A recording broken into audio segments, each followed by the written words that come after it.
And we're live. There we go. That was good timing. Made everyone shut up just at the right point. Hi, everyone. Welcome to 1996, shall we say. This is going to be the first actual live streamed game on my channel, The Drunken Storyteller. I am your erstwhile storyteller, The Drunken One. I do actually have alcohol, as you know. Every time I start an episode of my podcast, I do have some beer. This one kind of relates to the 90s. It's Camden. Like 90s kind of Camden. I don't know. I wasn't going to buy any crap beer from the 90s or Archers, which is what I used to drink when I was a kid. But we won't get into that. But yes, so today we're going to be playing some Things from the Flood. I think it's a horrendously underrated game from Free League. And I've managed to pull together an absolutely fantastic bunch of people to play with. And I am so super stoked to have these people here. One of them is our erstwhile man, I don't know, what we want to call him. Voice in the void is what we'll call him. We have the great Tom Murr with us. Say hi, Tom, and introduce who you're going to be playing. Hi, I am Tom. Also a bodiless voice from the void, and I brought some water. Hang on, probably gonna regret that choice later, Tom, but... Tom, just 1 second. If anybody is in the chat and listening, is that picking up my mic? Are you hearing me through Tom as well? Because I'm seeing a lot of feedback here. And there's our first bot as well. This is why I should have actually got bots. But can the bot tell us though? That's what. Yeah, bot, can you tell me if my mic is being crap? How do I get rid of that? How do I delete a message? Whilst you're doing this, I just will keep on talking. So yeah, I'm Tomer. I'm gonna play Henry Vox, a person who is absolutely no comparable sides to me as a person. So this is going to be great. I chose the character type of Seeker, who is somebody who's looking for the supernatural or metaphysical out there, trying to find a sense of belonging in a otherwise very mechanical industrial world. So really looking towards that. Cool. Yeah. So I think Wes is around and he says we can only hear you when you're talking, so that's good. Yeah. So playing someone who's looking for spiritualists in a very dystopian robot world. That sounds cool. We shall see how that goes. Next up we have Fiona from What Am I Rolling? And hello everyone. Yes, so I am playing today Sarah, who is using the playbook The Jock, and I'm just going to read out what it says because I appreciate, obviously, for American audiences compared to the UK audiences, jock means different things. So it says, Dad says losing is for losers. My coach calls me every night to make sure I eat right and go to bed early. They say I have what it takes to make it big, and the price of success is pain. I stopped caring about how I feel about it all a long time ago. The only times I feel free is when I push myself until I almost pass out, forcing the world to fade to black and red around me. I'm not doing that. I'm playing what I consider is a sports person, a sports athlete, I guess. So Sarah is just really into cross-country running and just runs up and down for the school and has won several accolades, I guess, from that. And she is 18. And that is Sarah. And she, her pronouns for both me and Sarah. Yep, cool. Yeah, we don't really have jock in England. So... No, it doesn't translate. It's very strange. we did have a conversation about this, and we kind of came up with lad, but even then, it's not. That doesn't really fit, does it? So. No. And let's go next. We have on my screen. We'll go that way. We have Sirion. Yeah. Hi. Happy to be here today. I'm going to play Jane Walker, 17. and she's a bit of a loner. Well, uh, she has a few hobbies, but they are not what the mainstream does. So she's quite happy to have found a few friends, who you can see here. And yeah, well,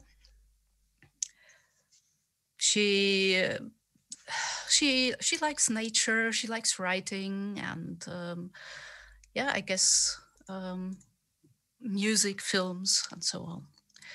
Yeah, Cool. So that's the playbook Lone Wolf. Ooh, the Lone Wolf. Ooh. That's why I've played that a few times. And last, we have, down in that corner there, we have Rob. Hello, I'm Rob. I'm going to be playing Jack, who is a 15-year-old Rob. Basically, I'm playing me at the age of 15. I have the playbook Rocker because I've just discovered heavy metal. And I You've want discovered a Nirvana girlfriend. is what you told us. That's not heavy metal. Well, but just sort of like everything. I've got my Nine Inch Nails hoodie on. I hang around Affleck's Palace, forlornly looking at girls, not knowing how to talk to them. And that is basically what Jack's driving force is, music, and telling people that the music that they like isn't music, the music that I like is music, your music isn't music. Yeah. And he, him for me, and he, him for Jack. I have to say, Affleck's Palace is a blast from the past for me because I was originally from Derry, Manchester. Oh, yeah. Right, okay, yeah. So I'm like, I know exactly where you mean. It is I've got a But Paris. the good thing about this as Outside. well is he said Affleck's Palace. He didn't say the Colosseum, so that does mean he is a Nirvana fan and not a true metalhead. Sorry for anybody who doesn't understand that we're going down like local routes. That type of attitude is what I've just discovered at 15. Yeah. Yeah. Cool. Okay. So, yes, we have our group of teenagers here, and the year is 1996. It is the late May 1996. Metallica are about to release an album that divided an entire fan base. Gina G has just released her erstwhile Eurovision song, Ooh Ah Just a Little Bit. Do go check that out. It's a great song. And Atlanta Olympics are just around the corner as well, so I'm guessing maybe Sarah is kind of getting quite excited about watching the Olympics. But yeah, as I say, it's late May 1996. It's a Sunday morning, and you live and around an area of England called Derbyshire. You are living in and around a small village called Hope Valley, which is in a very rural area. You can see, look at Rob's and Fiona's backgrounds. It looks like this. It is a very beautiful area. It's quite touristy during the summer months, but it's not quite got up to tourist season just yet, especially with the wet and the rain kind of coming in at the moment. Pretty much like it is at the moment around Manchester. And in the distance, you can see Mamtor and that one of the great peaks of England. They're all about 3 foot tall because England is flat. Despite what people think, England's quite flat. In the distance as well, you can see the Hope Valley Cement Works, quite a big eyesore on the land, like really big industrial plot. And up in the valley, away from the village, you can see you have 3 reservoirs. You have the Derwent Reservoir, you have Ladybell Reservoir, and I've forgotten the name of the third one, but it begins with H. And these are part of the landscape. You know of them, you've heard of them throughout your life. And we'll delve into the history of these as we kind of go through the game today. But yeah, it's a Sunday morning, it's drizzly, it's wet. And I posed a question to you before we kind of came online and when we were designing characters. Then yes, I asked you why you would be up there. And before we get into that, I will quickly say, because this is actually a horror game, I forgot to do this. This is a horror game. It is a game based around the horror of reality in a way. You are teenagers. You live in a real world. This is an alternative 90s. So we are in a horror game. We have gone through our lines and veils. We know things that we can say and things that we can't say. And we are going to run I said, I can't remember what I said. I was going to use a safety word, and I can't remember what it was. I think it was something like Turkish delight. We can either use that, or you can drop me a message in the chat just to say, like an X, say, please don't talk about this. Say, we are playing teenagers, so please be aware of that. But yeah, we are playing a horror game, so things will get dark. But yeah, if you're ever uncomfortable, please do drop me a message. And if you are watching and you get uncomfortable with things, you can just turn off and disappear for half an hour or so and then come back. So we are here to have fun mainly, and we've already kind of decided that this is going to be X-Files Grange Hill for anybody who gets the Grange Hill reference out there. There is no Zemo in this, so don't worry. That's not, well, Rob's looking disappointed at that, but maybe he turns into Zemo at some point. Hopefully not. But yeah, so before... And now I've gone through that. Before we did all this, I posed you the question. Why are you at Derwent Reservoir on this Sunday morning? Derwent Reservoir is maybe about 3 or 4 miles from the village, up the hills. Why are you in this area, and why are you sat near the dam? The dam is this beautiful early 20th century, late Victorian Gothic structure. I've shown you the pictures of it. It's got these wonderful towers on either side of the dam, and it's a massive brick structure. What brings you up there this morning? And we will start with... we'll go around in a kind of, I'm guessing, clockwise direction, yeah. So we'll start with Sirion or Jane. Jane, why are you up on this riverbed or lake side shore? Shore, that's the word I'm looking for. There we go. That's what it looks like. Oh, very nice. So why are you up there? What brings you up there on this day? Well, I'm up there already so early in the morning because, well, I have to come down a bit. My mother and I had an argument last night, and I'm still quite upset. Having slept poorly afterwards and woken early, I just needed some time alone and time to think and write and make some kind of a plan.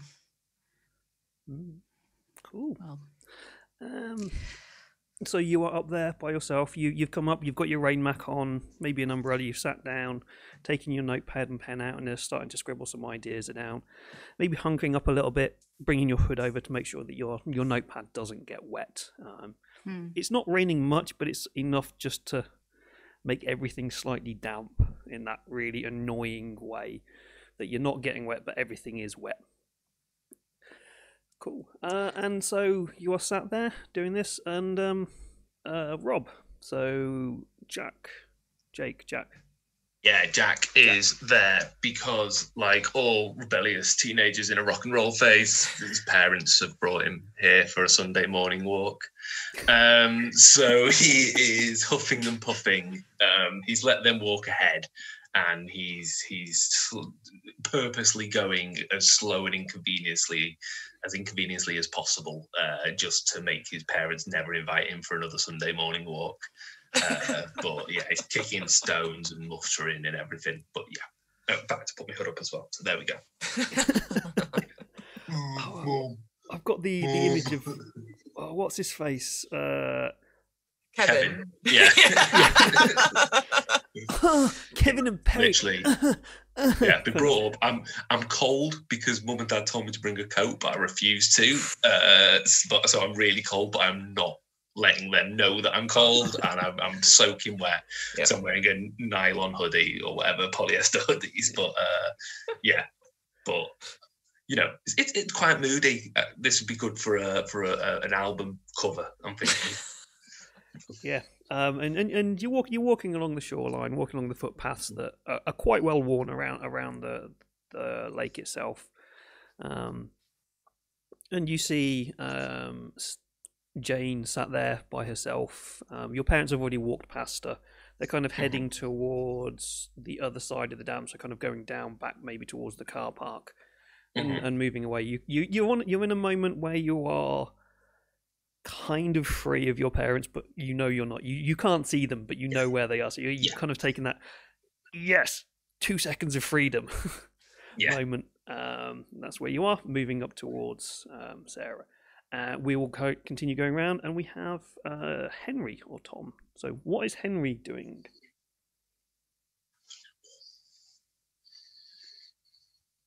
I really like this place for one very specific reason. I can't see the other side of the water. The shoreline is gone for a longer time than everything else because it's pretty far away.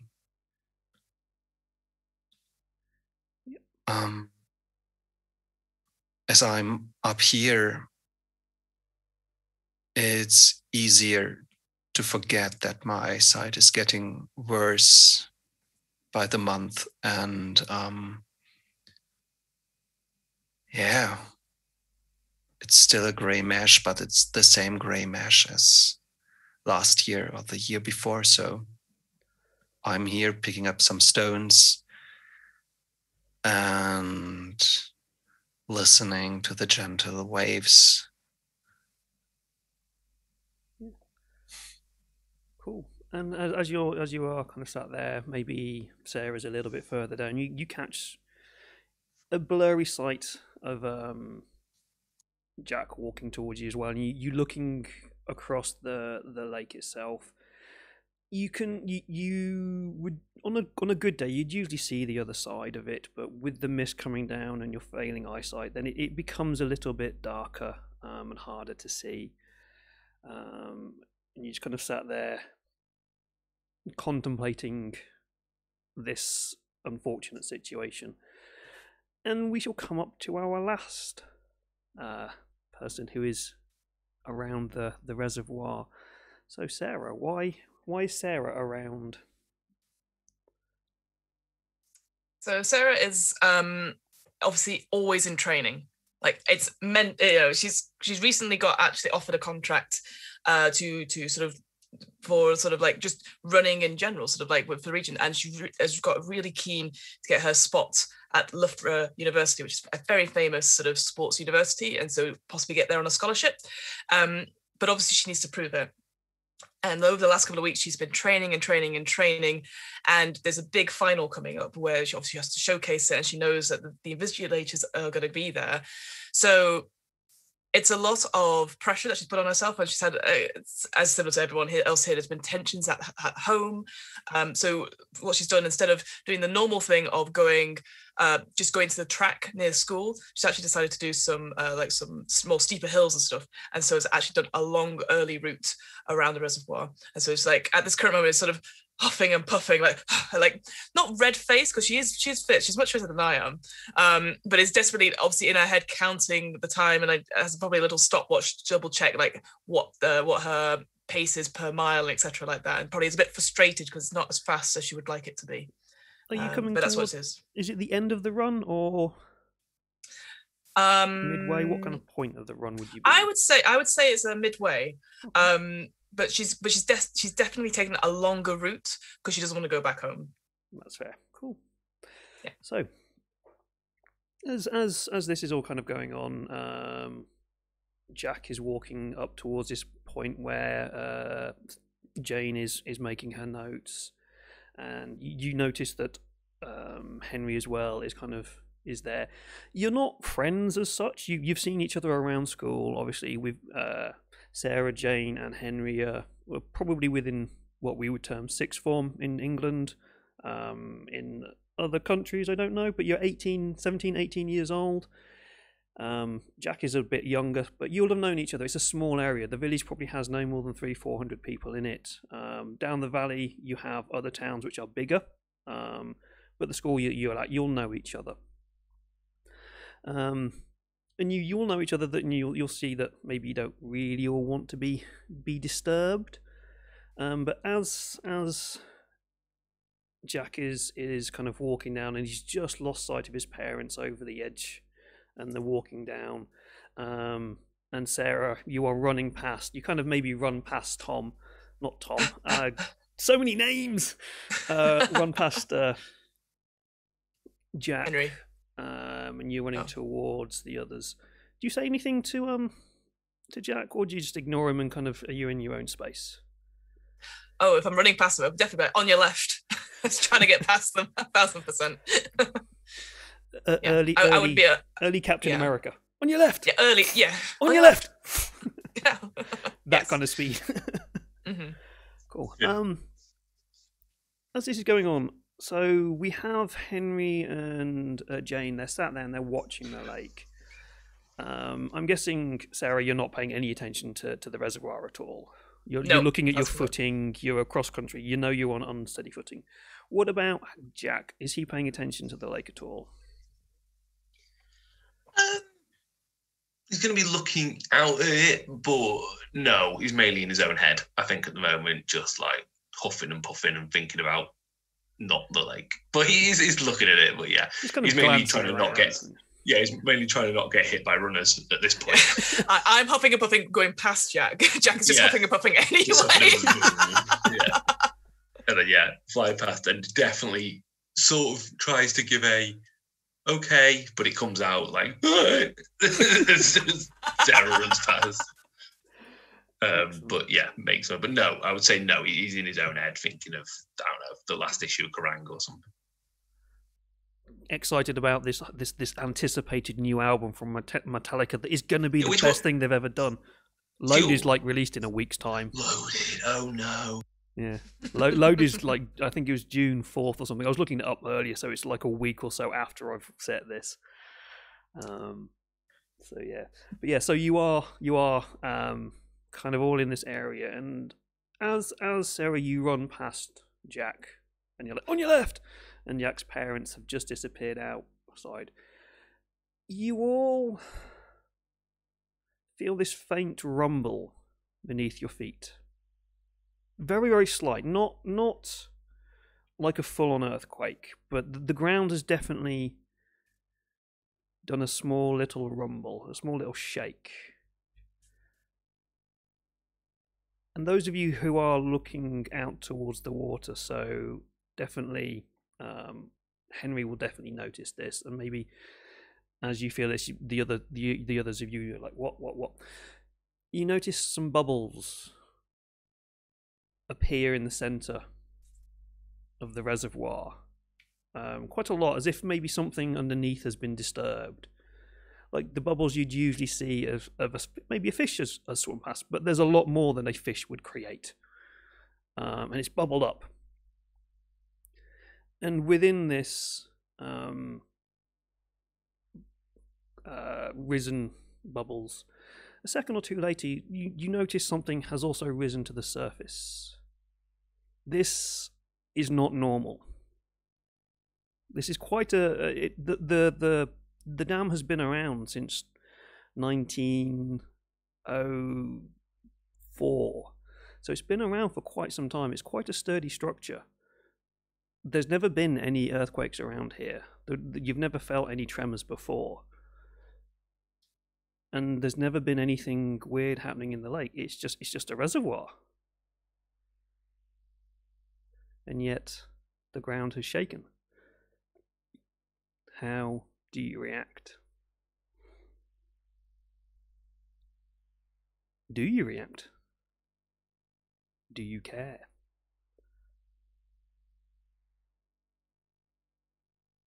I'm going to quickly have a look out for Mum and Dad and see if they're around. Obviously. Adult! I need an adult! I need an adult. And when they're not, I'll sort of try and catch the eye of either Jane or Henry and be like, because they are quite close to an adult in my eyes, so be a bit like, is this, this is, I'm sort of looking for reassurance at Jane and Henry. Yeah, I've been chewing on my pen and now I'm taking it out of my mouth and staring at the lake and seeing Jack approach.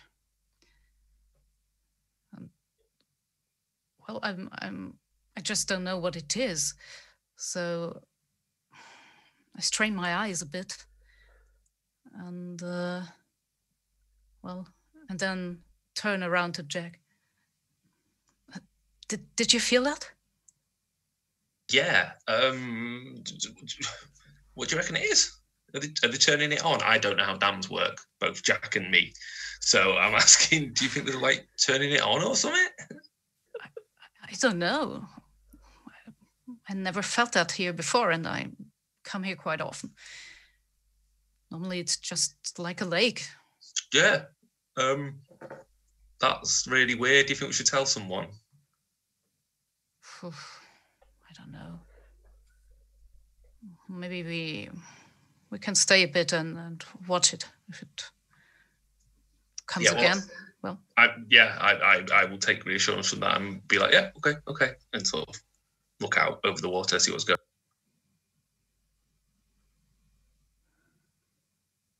I'm standing very still.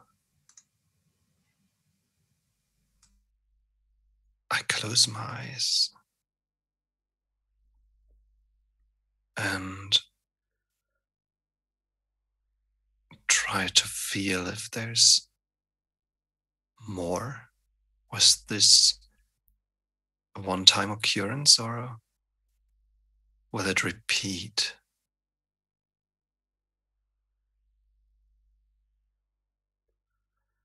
As you stand there and you try to make some kind of connection with it, Henry, you almost feel like if there's another small tremor, but it's so faint that you're not sure whether you are imagining it or whether it's actually happened, whether it's kind of a memory of your body, of the vibrations in your feet, or whether it's actually happened or not. You can't tell.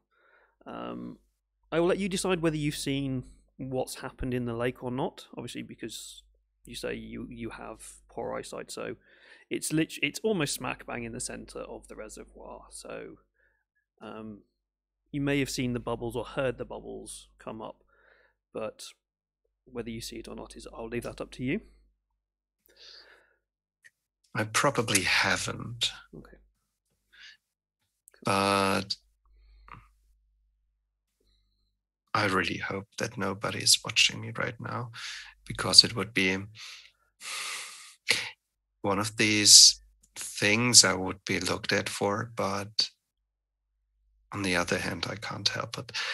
I kneel to the ground, getting my knees dirty and wet in the process, and dip my hand into the water as if there was something to feel, trying to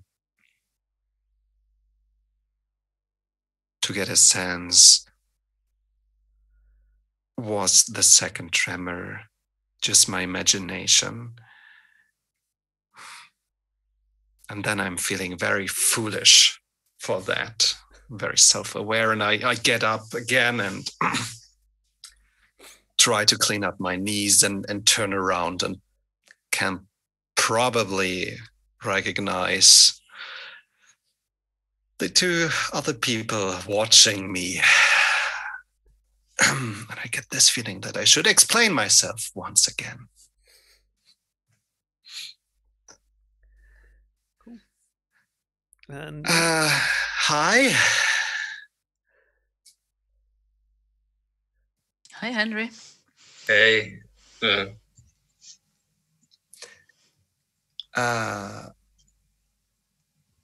That was like totally normal. I think they've turned the dam on.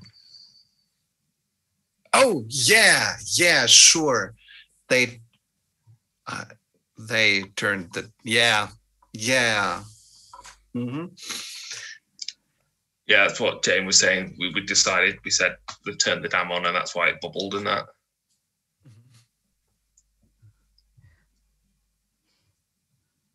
Okay. What did you do there on your knees in the mud, Henry? I lost my pencil. I had a pencil with me and it fell down. And oh, I see. Well then, forget about it. I thought you were praying or something. Nah. No, you said they turned on the thing. Sure. I think there was a power outage last night, and maybe they do this to get more electricity. This might be the reason why they turned on the lake.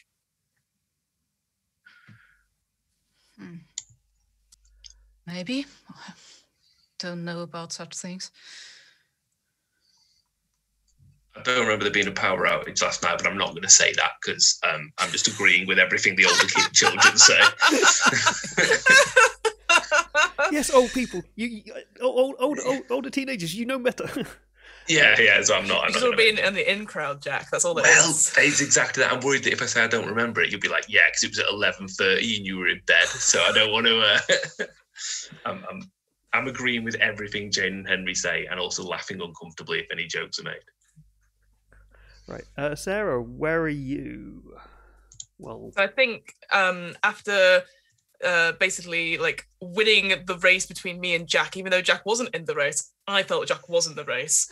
So I beat Jack as I was running. I'm like, yeah, go on. And then I think just because I would have been obviously it's hilly, it's steep, and obviously what one would call difficult terrain, possibly. I think with the shudder, even though it wasn't like an earthquake, but it was enough, I think I actually would have fallen over and probably grazed my knee. So I probably feel as foolish as Henry does with also the horrible knees. I'm just sort of like, so maybe I'm a bit further away from these guys, so I wouldn't have heard their conversation, but I definitely have stopped and maybe just tying my shoelace and stuff and just having a look around thinking what the heck was that, like... again, making sure no one else has seen me, because that would have been really embarrassing if I'd fallen over whilst running my one thing. So yeah. What we'll say then is, you've gone further on, obviously, because you are running, so therefore maybe 15, 20 meters beyond them. You're at exactly. the dam, in line with the actual dam itself. Okay. And you can quite clearly see that the dam is not on. It's not open. They've not opened up the waterworks. There's no water flowing out of it. Okay. But yes, you have felt this, and you were kind of sat there. You are blaming the redness in your face of the fact that you're hot. You've been running, and you're like, no. I'm just time machine. No, nobody saw me. You can see two adults slowly walking down the path. They don't seem to have noticed anything. They've continued on walking. They don't even seem to care that they've left their child behind at this moment. They're so used to Jack just not really being there. They know he'll turn up at some point, and it's not like it's a long walk back home. So they're used to him just disappearing during the day. So it doesn't look like they notice this thing. It doesn't look like they've noticed. Oh, okay, good to know. Well, I stand up, sort of, tip my nose down, and I see this, and I'm like, typical adults not noticing things. And so turn around looking for other people and catch these three talking together, and I'm just like, okay, go make friends. Do what your dad says, and then sort of amble up. Right, sup?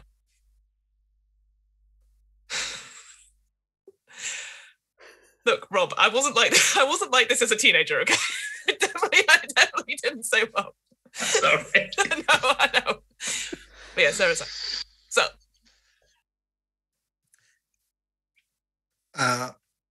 We were just... Hi.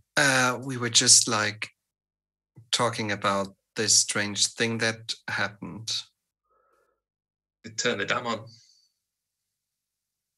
No, they haven't. I was just there. Wasn't on. Oh, Jane said to turn the dam on. That's really weird. Well, what was that then? An earthquake? Maybe. Is it like ley lines and stuff in the... Is it like a tectonic plates and stuff? I mean, I haven't just learnt this in geography, right? That, is this... Maybe there is in the... God, can you imagine it? Are there any fish? Does like a fish live in it or something? Like, it could have just been a fish, right? It was a big fish if it did that. Well, like Loch Ness, isn't it? Derwent. Wait, I realise that I'm talking to a small child. So I realise, I go, oh, I'll turn to Jane and Henry. Like, did you guys see anything? Like, not that I fell or anything, because that would be so embarrassing. Like, but like, I was pretty, like, no one else seems to see what it was. Well, I felt a shudder in the earth, and I think I saw bubbles in the lake. But I don't know what to make of it. As you say, you saw bubbles in the lake. One of you, and don't really mind which one, will look out to kind of the center of the lake, and you'll see something floating where the bubbles were in the lake. So there is something there. Oh. How far out is it? This involves me remembering how big Derwent Dam is now. Is it close that we could stretch out to reach it, or would we have to go in together? No. You'd need to either swim or get a boat. It's in the middle. It's almost in the center of the lake. Okay, One thing I will tell you, especially for the older teenagers here, you are aware that these dams were built over old villages. So there are sunken villages underneath the dam.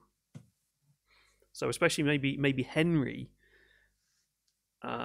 is very, very aware of this and the lore and the creepiness that kind of connects sunken villages to odd happenings.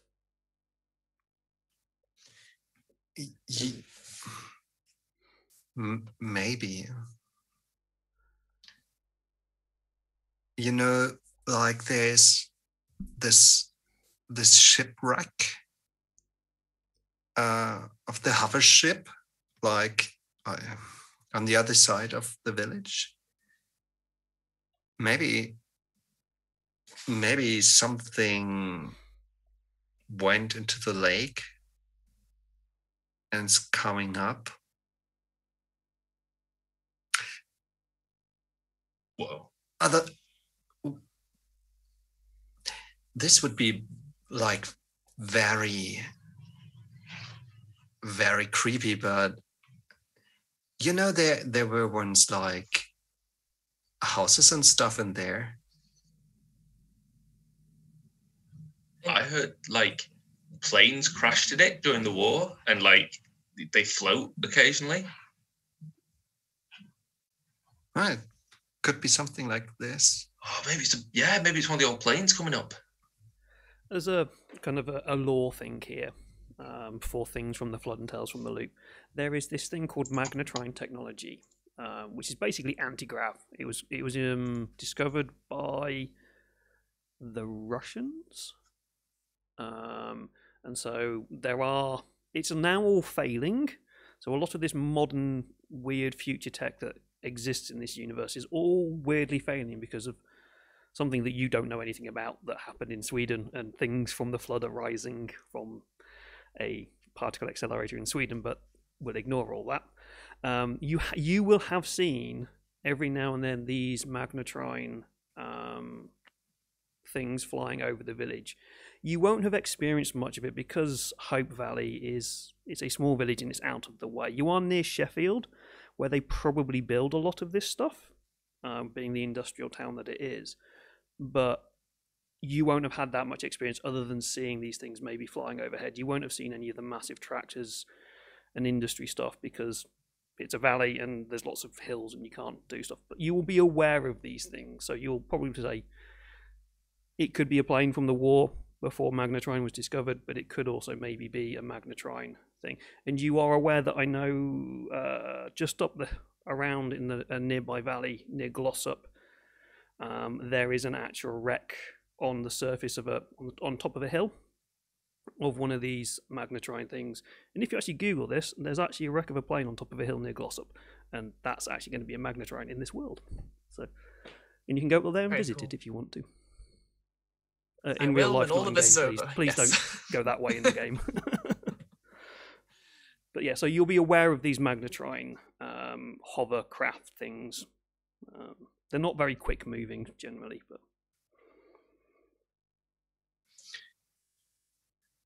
so I know this is a new world to a lot of people. So every now and then I will just introduce a little bit of weird tech. So yeah, carry on. I'm here for it. So.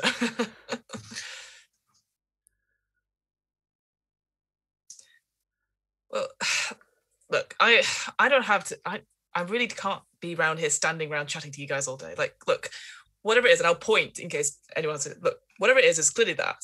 Maybe if we like get it, maybe if it's one of it, if it's something from Sheffield, maybe we could like get a reward for it. Maybe something like that. Sell it. We could sell it. Sell it. Yeah. Yeah. Yeah. Or give it back. You know. Or sell it. Or look what it does. Sure. Okay. I mean, I gotta get home by like 2 because I've got like training and stuff. But yeah. I think suddenly noticing that Sarah's in running gear, I'm just gonna ask, are you a good swimmer? Look, I know it's a common misconception that if you're good at running, you're also good at swimming. I can tell you've got the good cardiovascular for it, but it's more doggy. And I'll go into a lot of speak, talking down to this small boy about. I'm small. Well, yeah, but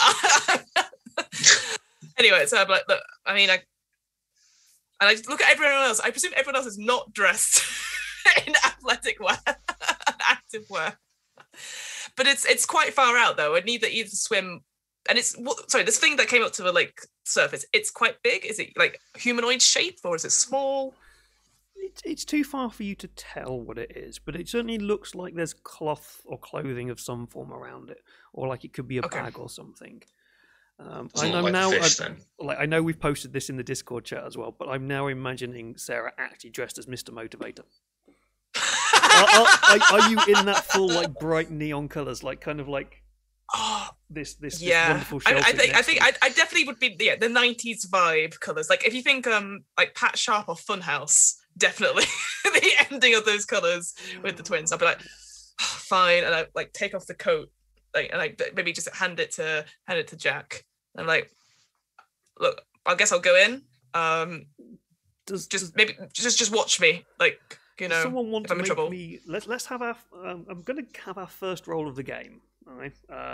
With a lot of the Free League stuff, especially things from the Flood and Tales from the Loop, they do a lot of cooperative storytelling. So there's very, very few times you will actually roll a dice. It's more about discussing things and creating the story and the narrative of it. But I'm going to make you roll some dice now before you get in the water. If you get in the water, I'm also going to make you roll some dice. But if everybody wants to make me... Let's have an investigate. So investigate mind roll, please. And all you need is 1 success. So in order to do that, I guess for the audience, and definitely not for me, who's definitely read the quick start stuff, what would I need to roll for that? So what you'll need to roll is you'll need to take your attribute, which will be your mind attribute, and your investigate attribute. Add them together, give you a dice pool of D6, roll those D6, and all you need is 1 6. So any dice roll that you'll make within this game, all you need to succeed is 1 D6. If you get more than 1 D6, you can get a bonus bit of information.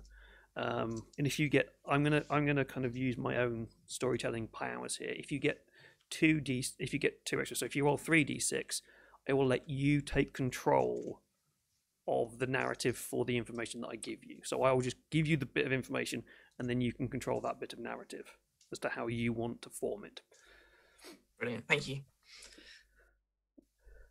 So Jack can't see. So I'm using investigate here as the kind of perception roll. So Jack has got his hood up. He doesn't care, and he's hood up and distracted by having a girl's coat. I'm like, it's very sweaty. No. Yeah, I'm looking for a log to put it on or something. What about Sirion? Jane? Did you get any successes? Everybody can roll this, by the way. 2 successes. Sorry, how many? 2. 2. And what about Henry? I got 6 dice and 0 successes. Woo! And Sarah? I got 3 successes on 5 dice. Oh, cool. Excellent. Usually with fails, it's a failing forward kind of system as well. So as this is not an important roll, nothing is going to really happen. But if it's going to be an important roll for something, then it would have an effect on the story of fail. You might succeed sometimes with these, but it would be at a disadvantage. So maybe you're trying to pick a lock on a door to get in, and you fail. You get no successes. Maybe you will eventually do it, but it takes you 10 to 15 minutes to actually do it, rather than the 5 or 6 it wanted you to take. Or you manage to get in and break the door down on the opposite side. There's a guard or something who's suddenly aware of your presence. So you won't. Failing is not always bad, and you will succeed. But yeah, it's a fail forward kind of system. So it's a lot of driving the narrative. So yeah, with Sarah actually getting 3 successes here, which is good, and Jane seeing this as well, you notice that, or you know that around the lake there are little rowboat tie-ups, and that you won't actually have to go swimming in this freezing cold lake as you're covered in sweat from this long run.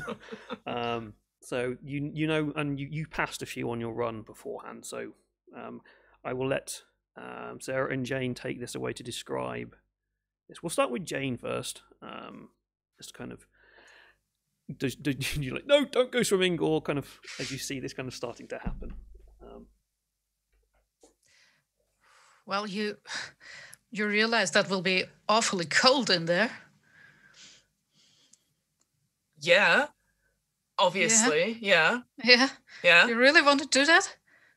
Well, unless you've got any better ideas.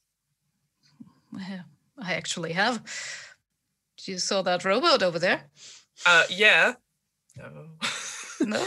Yes? No. Well, I'll be like, yeah, and then have a quick glance around about from the help of Jane, clocking it like 10 meters behind me. I'm like, yeah. I was like thinking about using the rowboat, obviously.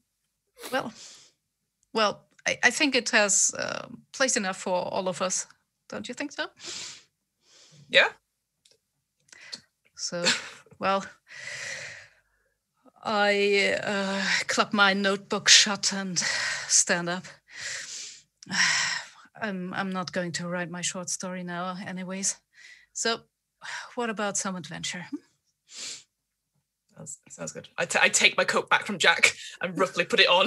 Like, maybe it's inside out because I've done it too quickly because I've been shown up by Jane. and yeah, I guess then, unless anyone else says anything, we'll probably... Can we all fit in the rowboat? Just before I insist we all get in the rowboat. You rolled 3 successes, so it's your choice. You have narrative control of that bit cool. of it. So. Then yes, for narrative, because it makes sense to keep everyone together. So I'd encourage everyone to get in the boat. I'm going to head towards it following, but trying not to get into a bit that would mean I row. I don't want to row. So I'm aiming for the front or the back, basically. How does Henry now feel about getting into a rowboat with these weirdos? Actually, that's going to be nice.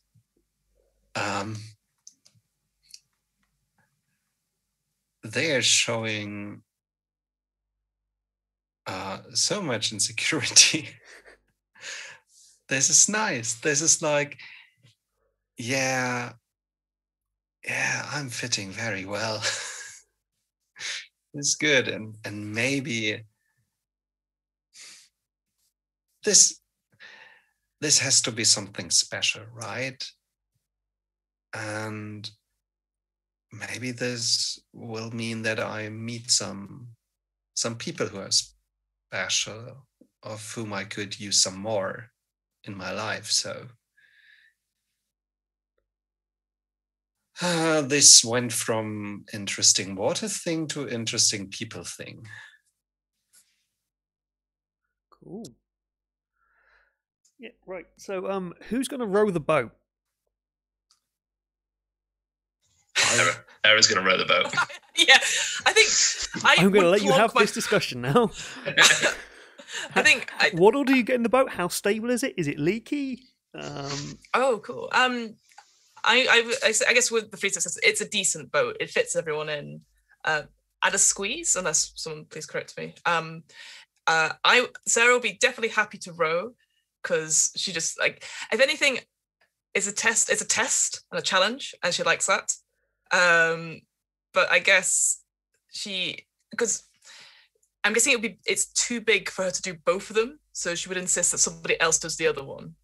We'll say yes. We'll say you sit in the middle and you try, and you're like, no, that's not going to happen. I try, and I go, yeah.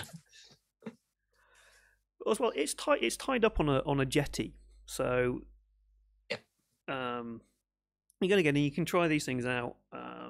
People are going to have to untie it, push it off, jump in as it pushes off. So there's going to be all manner of possibilities of things going wrong in a second.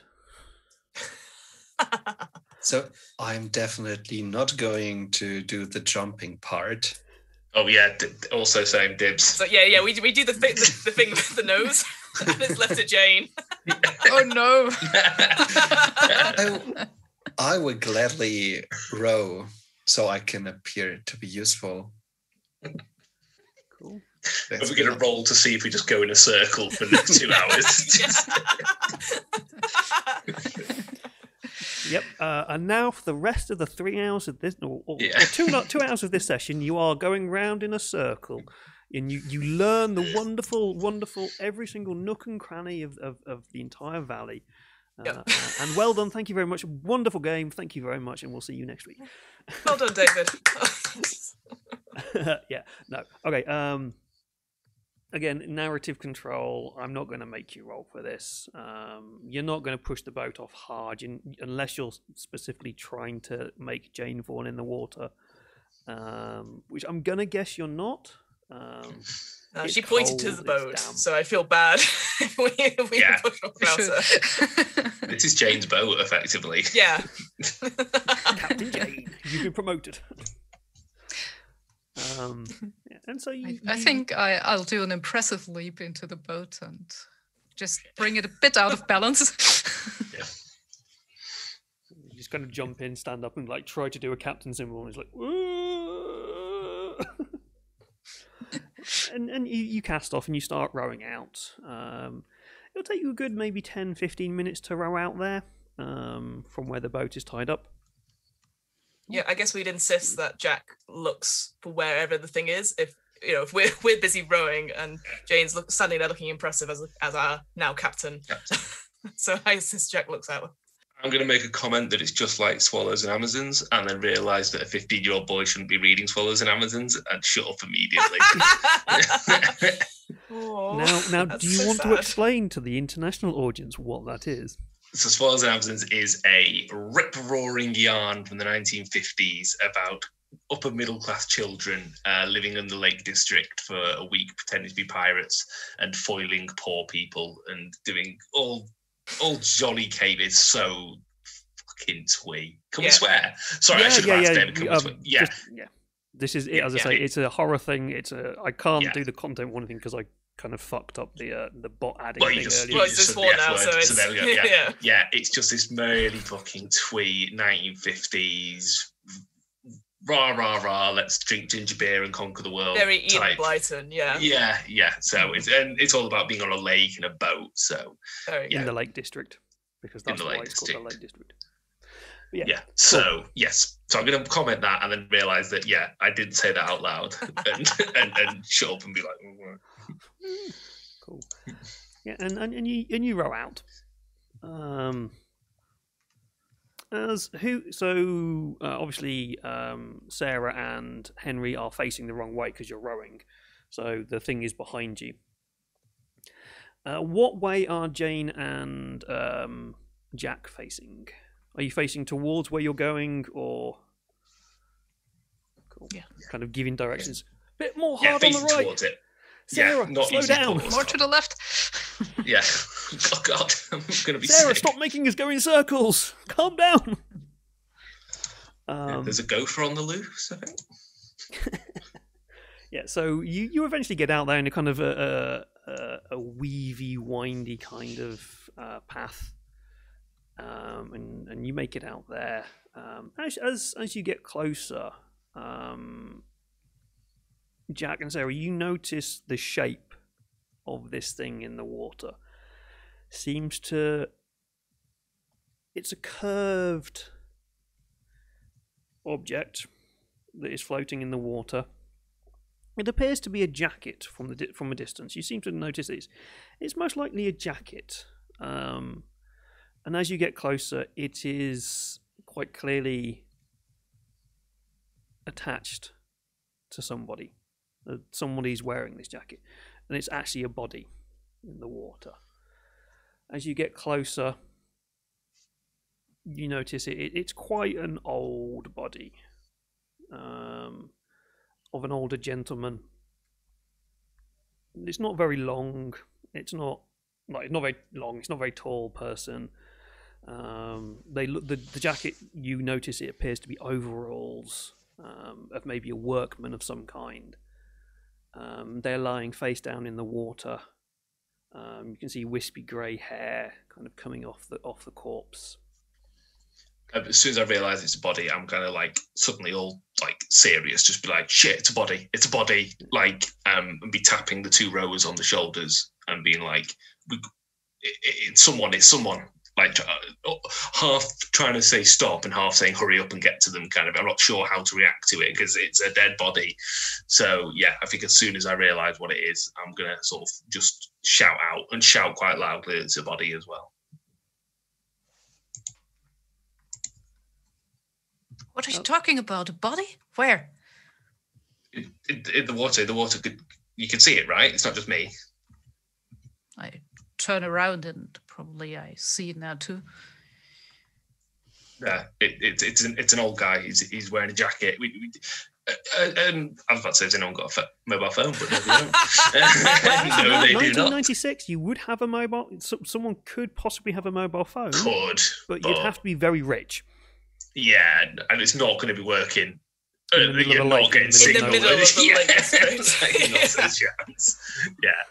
Quick, no, Sarah, go run up a hill. Yeah. And I'm good. Yeah, so I'm a bit in a flap because I don't know what you do with a body, and I'll assume the adults take charge. Well, can you row a bit nearer? So maybe we can pull him in. I don't know. I'd say, just some way to describe the boat, it might be not big enough for us and a dead corpse, or a corpse rather than a dead corpse. Who knows? But maybe I'd ask Henry to help with like maneuvering it around so we can see it fully, and maybe ask Henry to use his oar to like prod it and see what happens. I try, and it becomes clear that I am not the person with the best body control. So it is a messy way, a messy journey over there, but I think we end up. And I seem to be confused for the most part, because why should there be a body in the middle of the lake?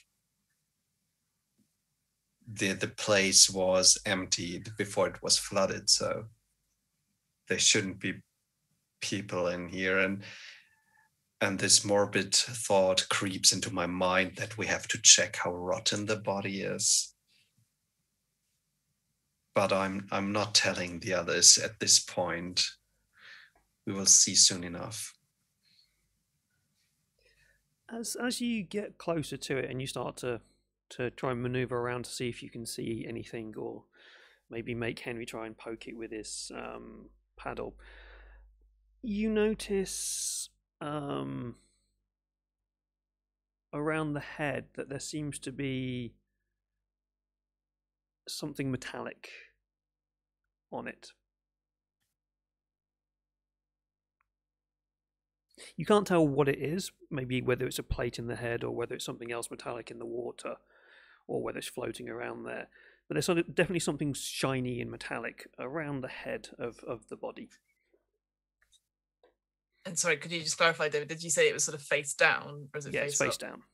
You can't see the face. Cool. Yeah, that's what I was. Like zombie walking, but in water. Every horror film, like, no. And Yeah, I will reach out with the paddle to get it to us, and then the body is bumping against the wood of the boat. As you get it next to the boat itself, you notice that it appears to be a circuit board, a fully metallic circuit board. So not one of these green things that you've seen in tech in school where you put in your electrodes and stuff. It's got exactly the same design, but it's metallic. It's fully metallic, and it's implanted in the guy's head. There are little bits of kind of rotten flesh around it, but most of the flesh on the body appears to have disappeared. It's in the very final stages of decomposition, this body. I reach out with my fingers to make sure that I'm not imagining seeing this. I will grab Henry's hand. I'm like, are you mad? Don't touch it. You don't know. Well, we know where it's been, but don't do it. What are you doing? I just want to know what it is. Use your paddle. Yeah, but do we call the police now? When do we call the police? Do you have a phone, Jack? I don't. No, I don't have a phone, Sarah. Yeah. Can we get him into the boat somehow? I'm not doing CPR. I don't think you have to. Okay, well, I watched a video on it, but Why not? If we call the police and he's been going down again, they won't believe us. To bring him to the shore, one way or the other, or maybe use the rope here. Yeah. rope's a good idea. Or can you get him on your paddle? And how would we go back? Tie a rope round, loop it round apart, and Yeah. Sarah, are you a good swimmer? No, nobody is going into the water to the body. Yeah.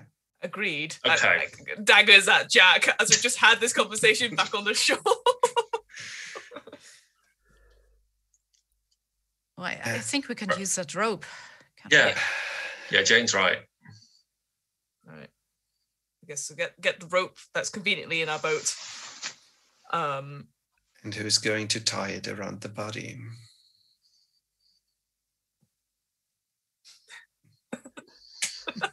This is going to be really unfair on Henry because obviously Henry's played by the amazing Tom Murr, who is the bodiless voice, and so we can't see him doing this whole thing. And I'm not sure many people understand what you're doing when you do that. So it's basically going not it or not. Yeah. Essentially. We're going to have to. One of us is going to have to get in the water and tie the body. Oh, thank you for volunteering, Jack. No, I'm wearing the hoodie and jeans. I'll go right to the bottom. One of us is dressed in swimwear. It's called leisure wear. Jane, would you do me the honor to give me that rope? Sure. Here, take it. I would like to roll for this. Because I can. Yeah. Yeah. No, go ahead. Go ahead, Tom. Because I can see this end up badly. Jack and Sarah get into a fight and just end up in the actual reservoir by themselves. We actually overtip the boat at this point. Yeah. As Henry takes the rope off Jane and he leans down to tie the rope. What part of the corpse? It's mostly you can tell it's mostly a skeleton now. What part are you going to try and tie it around? How does the jacket look like in regards to stability? So the clothing that he's wearing, it's a workman's jumpsuit. So it's a complete coverall thing. So his trousers and jacket all connected together. I see. And it looks like it's a workman's clothing. It's hard wearing. It's not decayed or anything, unlike the body. Is there a belt? Yep, there's definitely a belt loop that you can tie it through.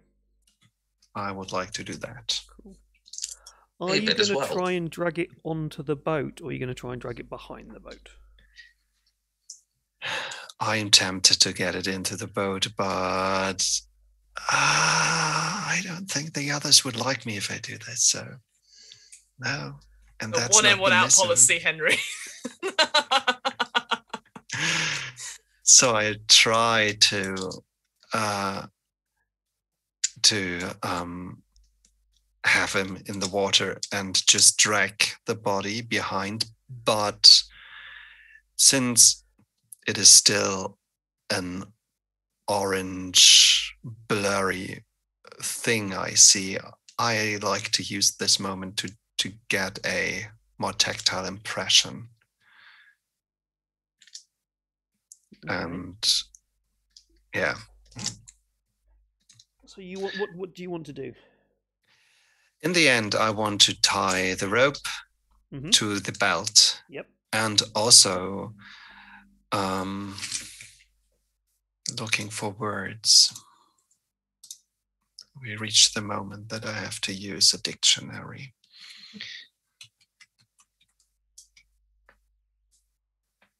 Yeah. I just want to feel the body for, I don't know, maybe there's a purse or something else which we might find later, but I just want to know now. Okay, so in a very blunt and really unnice way, you pat down the body, so to speak, checking for pockets and things in the pockets. Yeah. As you do that, you do feel in one of the pockets like there might be something in like one of the chest pockets. It feels walletish size. It might be. It's not very fat. There's definitely something in there. Right. David, what do the clothes look like date-wise? Do they look recent? Do they, as in style? I know if it's like workwear, I know that's quite hard to date. It's not like that's a fashion. But does he look a 90s person? Does he look older in that way?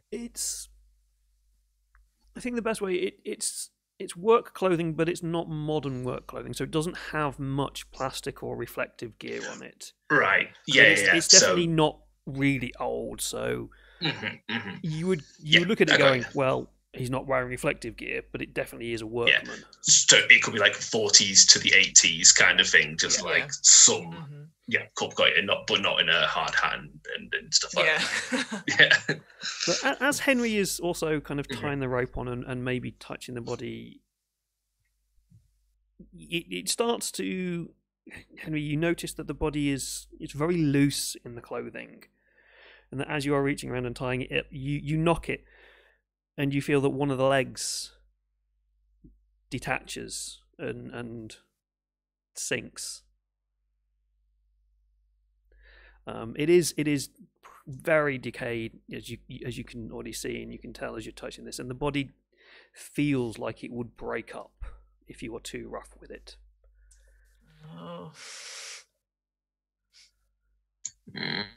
Mom, I'm freezing. You're gonna have to bring the body in. Yeah. Or at least his wallet and his head. Just his wallet. Bring his wallet. Bring the whole guy. Yeah. Pen, do you tell people that you've knocked his leg off? That's the other question. And do you, because he's still in the water, the waist would be just under the water. You wouldn't, from where the three of you are sat, you won't see this. So, does Henry just say, no, he doesn't have a leg. He was already like that. Derwent Piranha's gone. So I just stop for a second and then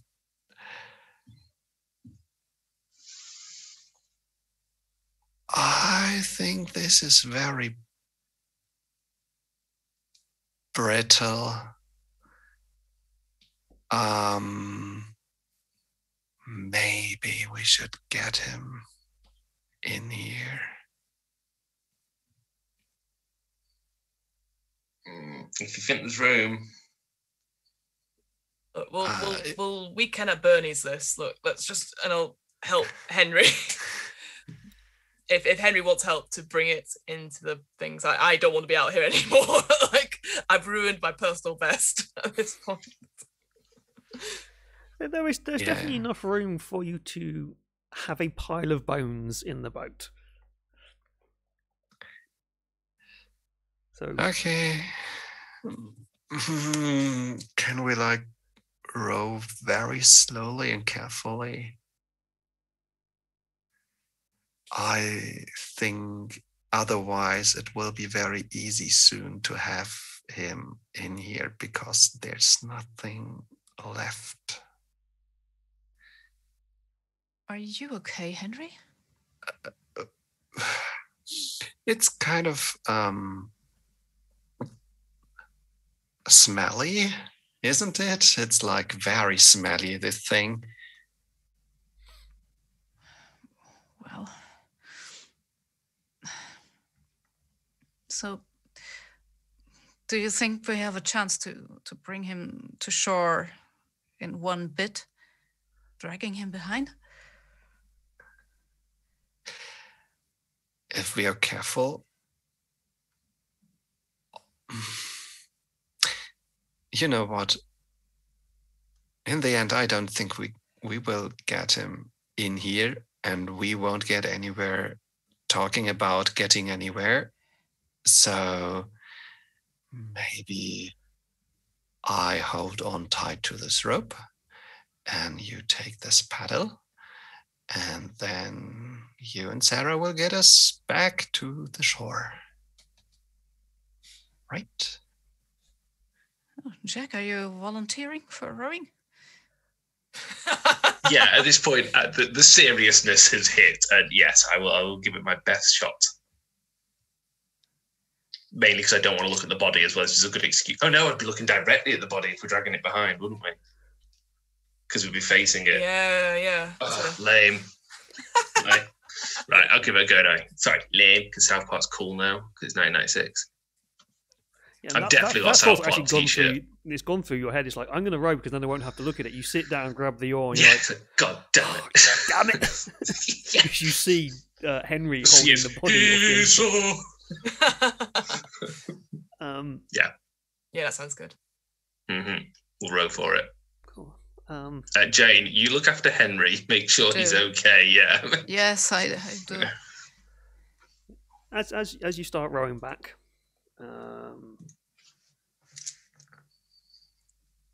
the weather starts to turn, as it does in this wonderful place, and the rain starts to come down heavier. Sarah, you are not very happy about this, obviously, because you're still in your gear, and it's getting colder, and the wind is picking up, and the way the reservoir is getting choppy. It's getting quite bouncy, and you notice it is damaging. Obviously, Henry and Jane, you notice that the body is starting to move about a bit more in the water.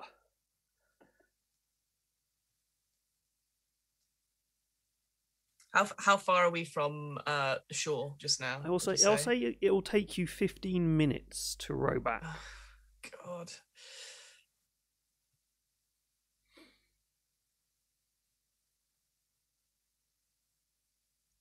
Starting to get sick.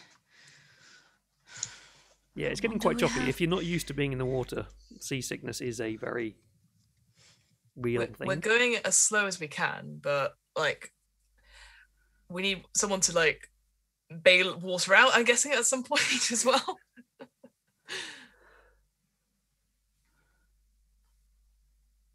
As you continue rowing, a wave catches the rope and jerks the body. The head rocks to the side, and you notice it turns around, and you see that rictus grin of a skull. Henry and Jane staring out at you, and it slowly sinks away from the surface. The shiny metal plate that look like circuit boards dipping below the water.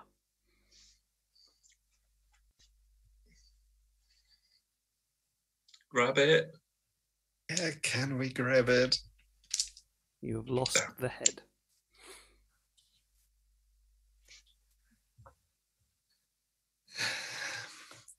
Oh, Henry, what do we do?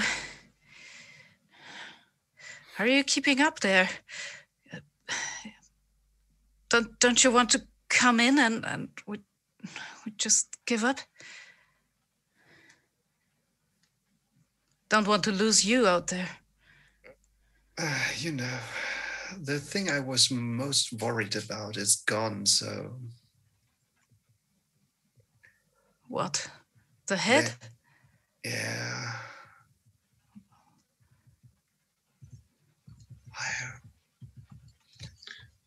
How close are we? Sorry. It's Sorry. all right. I'll say you've got 5 minutes out now. Okay. Henry, is it worth you getting back in the boat now? Because the body's going to disintegrate and we're going to need someone bailing out. It's not, the rain is not heavy enough for that to cause any issues on the boat, so don't worry about that. Oh, You're not going to sink. I'm just being over dramatic as Sarah. lady. That's all. Yeah. We get back in Unless because you you'll be want to. really cold.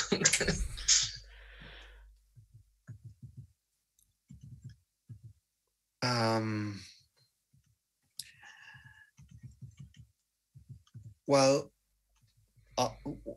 we'll get there, right? Just a few more minutes. Yep. Okay. Cool.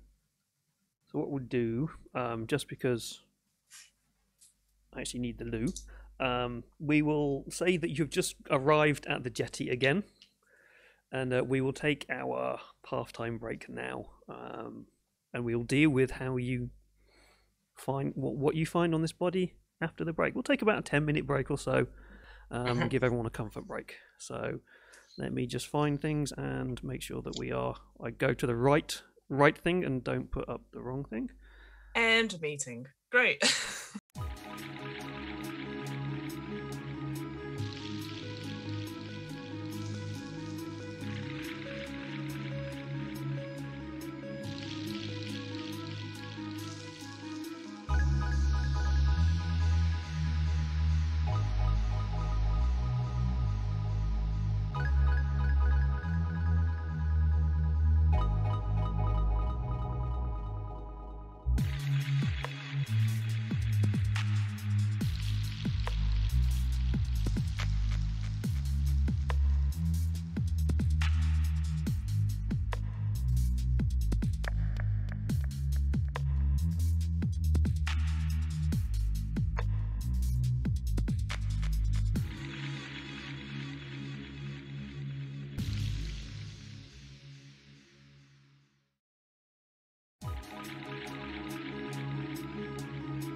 And we're back. The youngest one in the party has changed into his pajamas. So, Jim Jams. Jim Jams. Jim Jams. As he decides to try and poke a dead body on a jetty, he decides to get into his pajamas.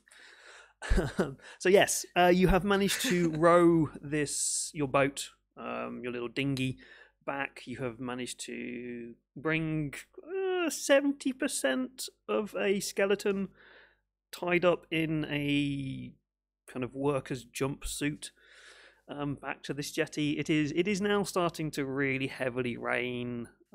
It's not particularly pleasant. I'm guessing Sarah is starting to feel the cold.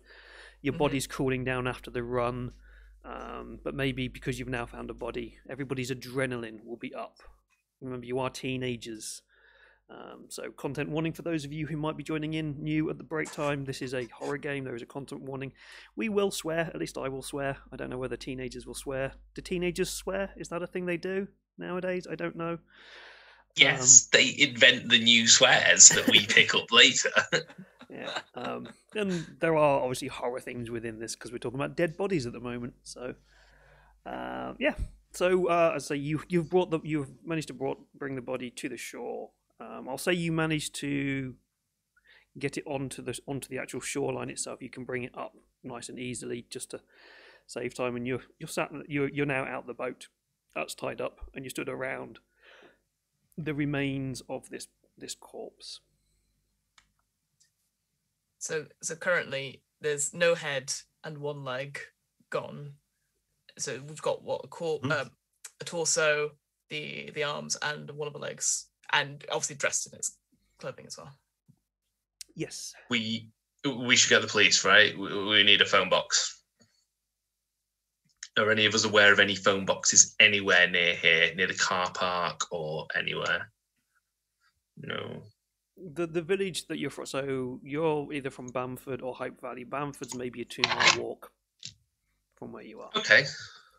I think these are the correct distances. Sure. But we could literally run and get someone, right? Sarah, what about you? I've had my run for the day. This is my warm. Look, I'm gonna see this body. I'm again probably for narrative. It's still probably on its front, so we can't see anything of it. I'm gonna, unless anyone stops me, I'm gonna not kick it with my foot, but use my foot to flip it over to see anything on it. As you flip the body over, nothing happened. It just kind of like maybe one of the arms starts to slowly fall out of the sleeve of the thing as you dislodge the bone. Sure. You notice there is a name tag across the chest. But there's nothing really else. There's the name tag across the chest, and underneath it you see the words Seven Water. Seven Water. You will be aware. Well,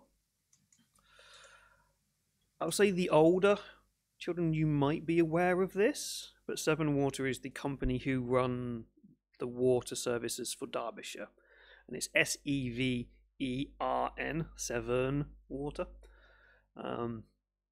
But it doesn't look like the logo that you'd recognise for the 1996 version of Seven Water, but you'll see the name Seven Water, but the logo is slightly different. The name that is on the label just says George. And this is the pocket that looks like it might have something in it.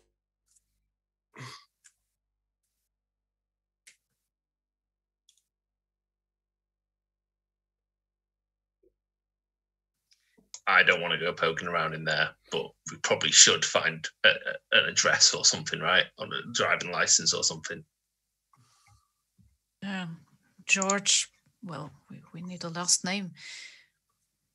And I kneel down beside the body and I open the pocket.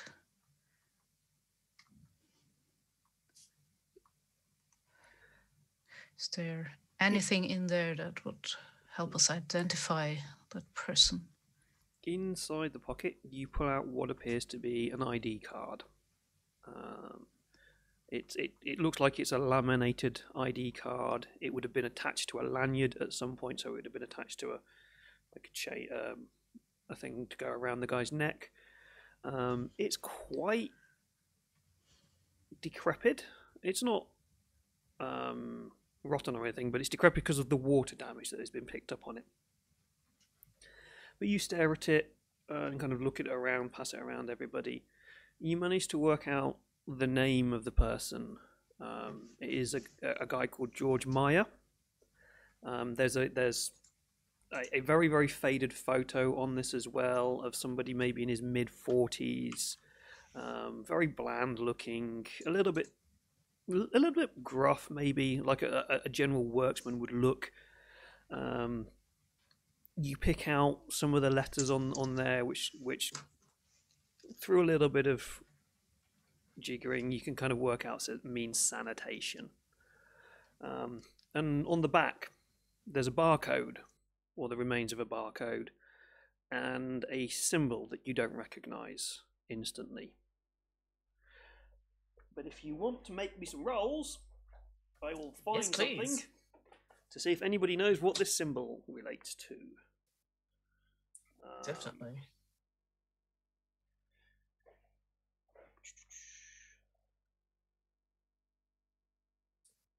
Is this investigation or comprehend? I'm going to say either investigate or comprehend. I'll let you choose. Okay. Definitely. Your comprehend skill and your mind stat, or your investigate skill and your mind stat. Add them together, roll some dice, and get some awesome. sixes.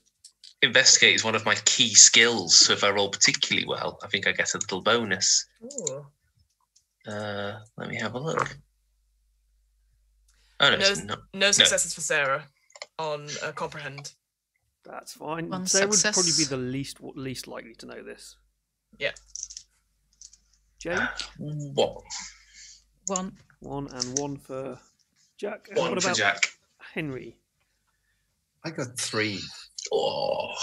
Nice. Okay. Good. I will tell you the piece of information, and then Henry, you can take control of the narrative of how you find this out. The symbol is for the MOD, and the MOD is the Ministry of Defence. It is the government's army. It's the group that controls the army.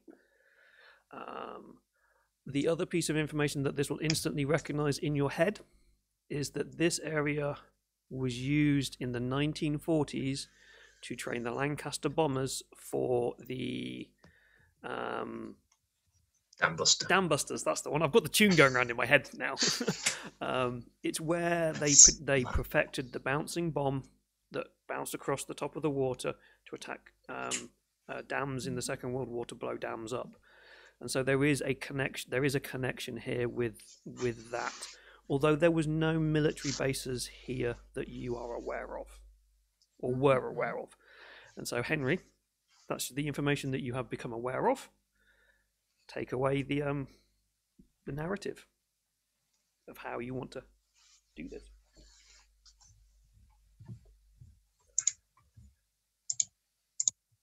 I remember a conversation between my parents. It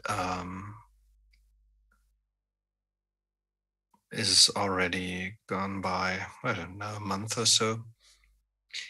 And I still remember that I was somewhat confused about the topic.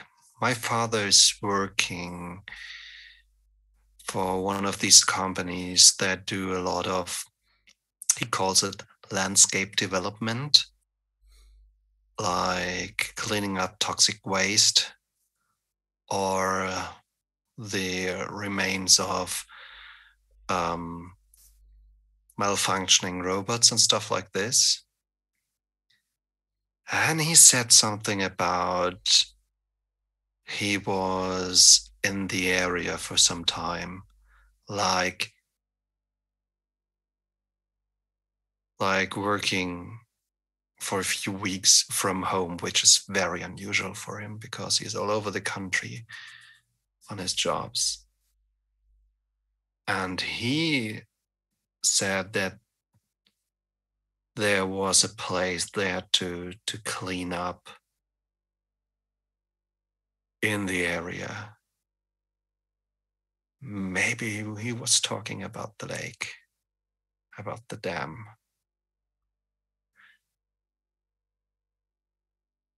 Maybe he knows something about this.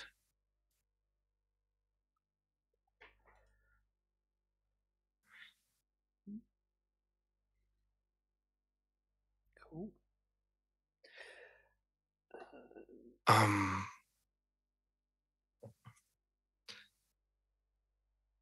Are you going to tell the others that you know that this is MOD?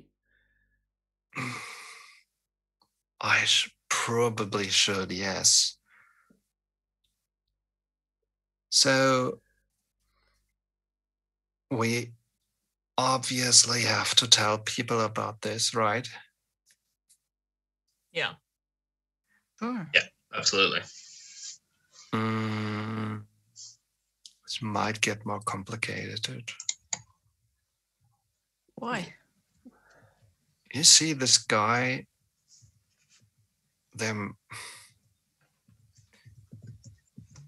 my dad got a contract with this company from the government, I think, about some military cleanup. Military? Yeah. What, like James Bond type thing? I don't know. Oh. Usually I don't ask too much because he's not around too much. And it was kind of nice to have him here. And he got in a very bad mood about this job. Don't know why, but I didn't ask him any further questions.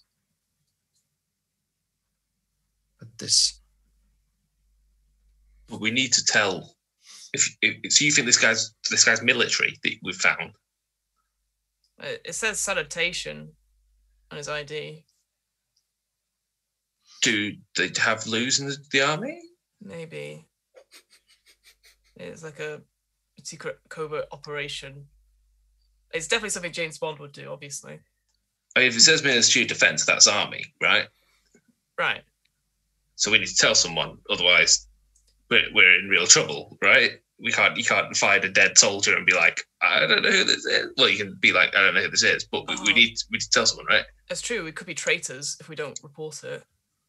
I'm sure there's like the Queen would have something to say about it if we didn't. Yeah. On the other hand, nobody really knows about this. How do you know? Because my dad said something he probably shouldn't have. Oh, I mean, how do you know that nobody else knows about this? Well, do you know about it? No, but why should I? I'm not working with the military. I'm going to school and... There are no bases close by. Do you think this is like a Russian thing? Like it's the 90s, the Cold War's only just finished, so I assume they're still the baddies in my 15-year-old head. Yeah. Well, they would be. You'll have been watching like the X-Files on TV and stuff. Yeah, I've been watching James Bond films and stuff, so yeah. Do you think this is like a Russian thing? Had something on his head. And it looked really strange. You know, like hovercraft strange. Whatever it is, like we'll have to like report it to an actual like adult. Like, yeah. I'm guessing during this whole scenario, David, I'm guessing nobody else has been walking past or anything. It's just been us that's been pouring the rain. Because of the weather, it is effectively just you now. Cool. Like I don't think anyone else knows that.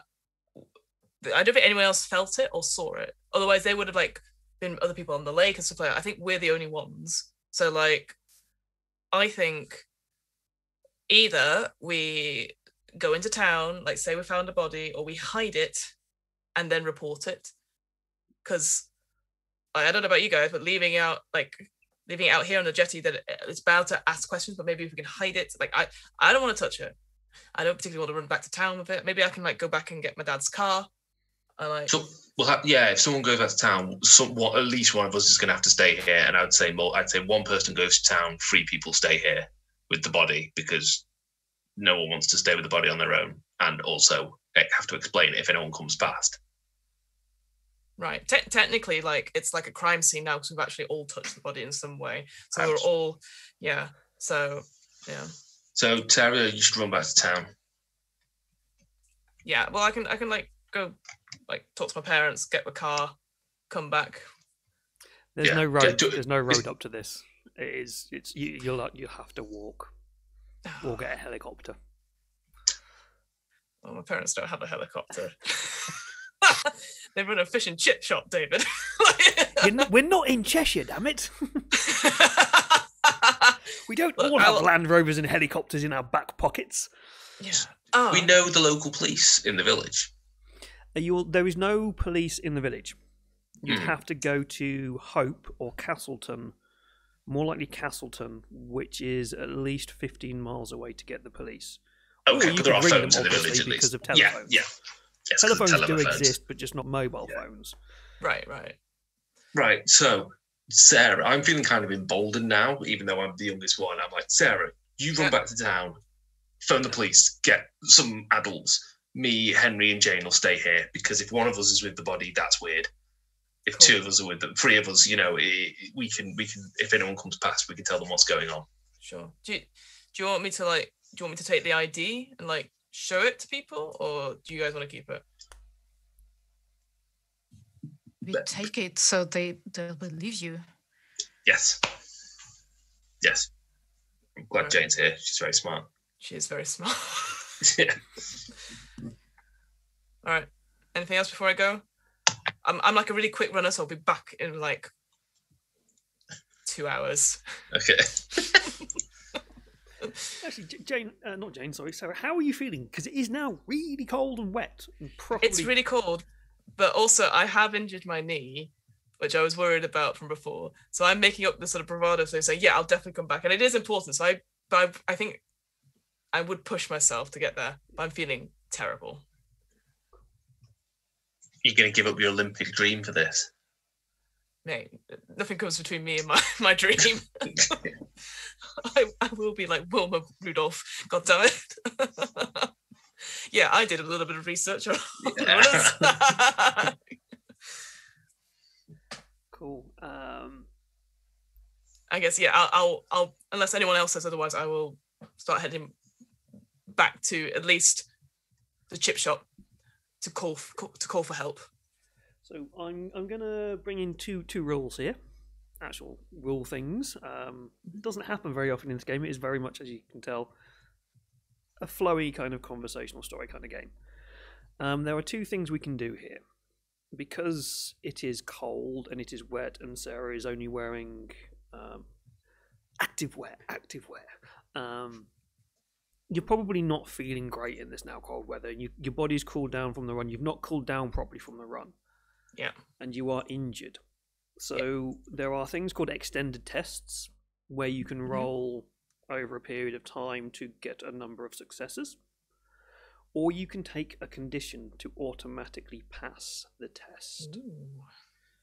And so, unlike other games where you get wounds and you get things like that, and you kind of start knocking down toughnesses and things, in this game you have conditions, and they relate to mental and physical ailments that kind of appear. And once you get past a certain point, you become what's known as broken, and then you think of a reason why you are broken, and therefore then that's when the teenager leaves the game. So unlike Tales from the Loop, yeah, that's the one. Tales from the Loop, where you're playing younger children and they can't die. Teenagers can very much die in this game, but you can also leave the game for other reasons. So whether it's psychological trauma or injuries, like if Sarah decides to run down the hill and break her leg, Well, then obviously that's going to take you out of the game. So Going for a quick run. New death would be we're not at involved. that point. You're not going to gain instantly 4 conditions that are psychological and physical. Sure. But yeah, so you can take yourself a condition to automatically pass, or you can try and make Rob or Jack just disappear into the ether. That's incredible. How did I do that? Sorry, he was doing this earlier today in one of our games, just randomly disappearing, and he was the storyteller.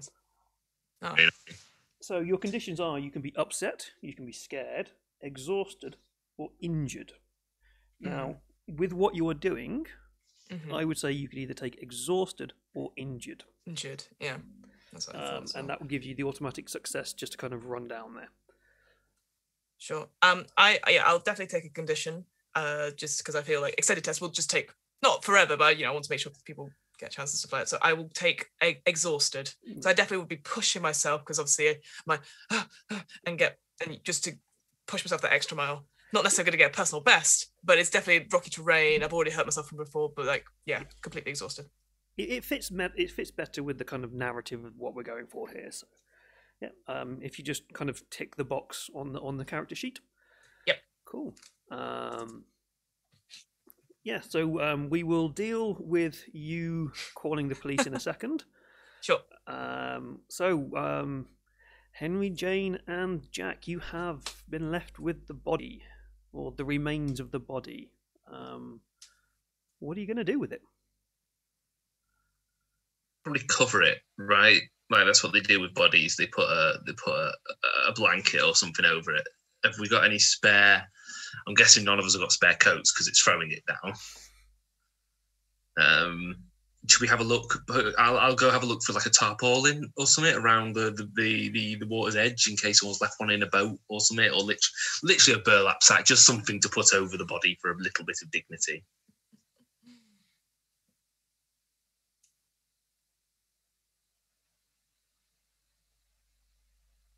Jane, Henry, what do you think?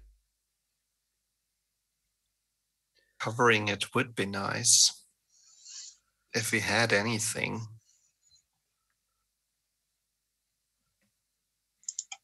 Does anybody have anything? I know, Jack, you don't actually have a coat. You refuse to bring a coat. Yeah, I've literally got your hoodie. Yeah, that's it. Yeah, it's the no. Sorry, I'm having really bad internet issues for some reason. Did you hear what I said about looking for a tarpaulin or something? Yes. Yeah, cool. Yeah, we did. We cool. got that. Cool, yeah, don't worry. Cool. Yeah. Can I have a poke around the other boats or something? Or is there just nothing? I'm going to say there's nothing. There's nothing there to cover it with. These are it's. They're not posh, expensive boats. Nobody's going to nick them. They're easy enough to empty the water out of. Yeah, because it's a bit grim just having a body on the side, isn't it? But there are rock outcrops around. There aren't that many trees around because in the late 16th century, 17th century, we chopped most of our trees down. There were laws at one point where they weren't allowed to chop the trees down in England, and then they got rid of them, and everybody chopped all the trees down. So we don't have that many trees in England. Maybe the trees shouldn't have started shit. That's what Jack says in every history lesson. It was the tree's fault. Yeah. Yeah. So there'll be places you can hide it in like shrubs, shrubbery. But there aren't any. You can't go stick it in a tree or something. But on the other hand, But on the other hand, there is no one around apart from us. So not really. Not that you can see. Why not just leave it on the jetty and go a few steps away? Yeah, that sounds reasonable. Just sort of not to be gawping round it kind of thing, as you say, just sort of step away and make sure that no one else, if anyone does come, be very like, don't enter. Yeah, don't enter. Yeah, we need help, and please don't look at this.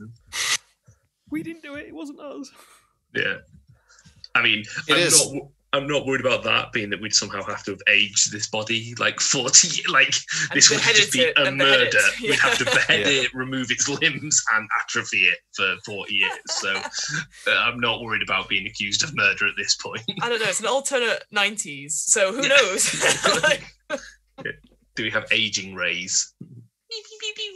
No, but there might be a black cat with weird eyes. There isn't, but I just thought I had to bring that in there for Tom. You go ahead, Henry. Tom. Yeah. I don't see us throwing a dead body into a bush, and maybe leaving it on the jetty is the most respectful thing. Yeah. Also, I would gather some stones and think it is a good idea to place them on and around the body. Just somebody should do anything for this dead person. If this is military stuff, they will sack it and carry it away, and this is probably the only thing that's going to happen to this person after they died, which is kind of respectful. So I want this to happen for this man. And afterwards I'm sitting down and wait, and then I turn around to my companions and ask them, what do you think? Will they question us? Oh, Sure. they'll probably just ask where we found it, right? Like, it's not like we're trespassing or anything, so we're allowed to be here. So maybe they'll just ask us, you know, why we won the river or on the reservoir, maybe? Well, everybody wanders around the reservoir. Yeah. I think they'll want to know where we found it, or how did we notice it, and how did we bring it ashore. So that's all we can tell them anyways. We'll get a reward. Do you do rewards? So do we tell them about the head? Oh, yeah. What did you say about that? You said it had something in its head. Yeah, there was something metallic. Oh, like a plate. Like he had a plate in his head. Yeah, maybe. Mm. Maybe that'll help them identify him. I mean, I know we've got his name and everything, but Yeah, that's the part I'm worried about. What if this was, I don't know, special, important, well, I mean, dangerous? did everything you could. It's not like, you know, we didn't lose it on purpose. No, but we also saw it. Oh, I'm actually clicking literally in reality as well at this point now. And not just Jack, but Rob. Yeah. Oh, you think we shouldn't have seen it? I hadn't thought of that. Well, then maybe don't mention it. But we don't know what Sarah's gonna tell the police first, so. Oh yeah. We'll be all right. We'll be all right, I think. It's not like the government hides things.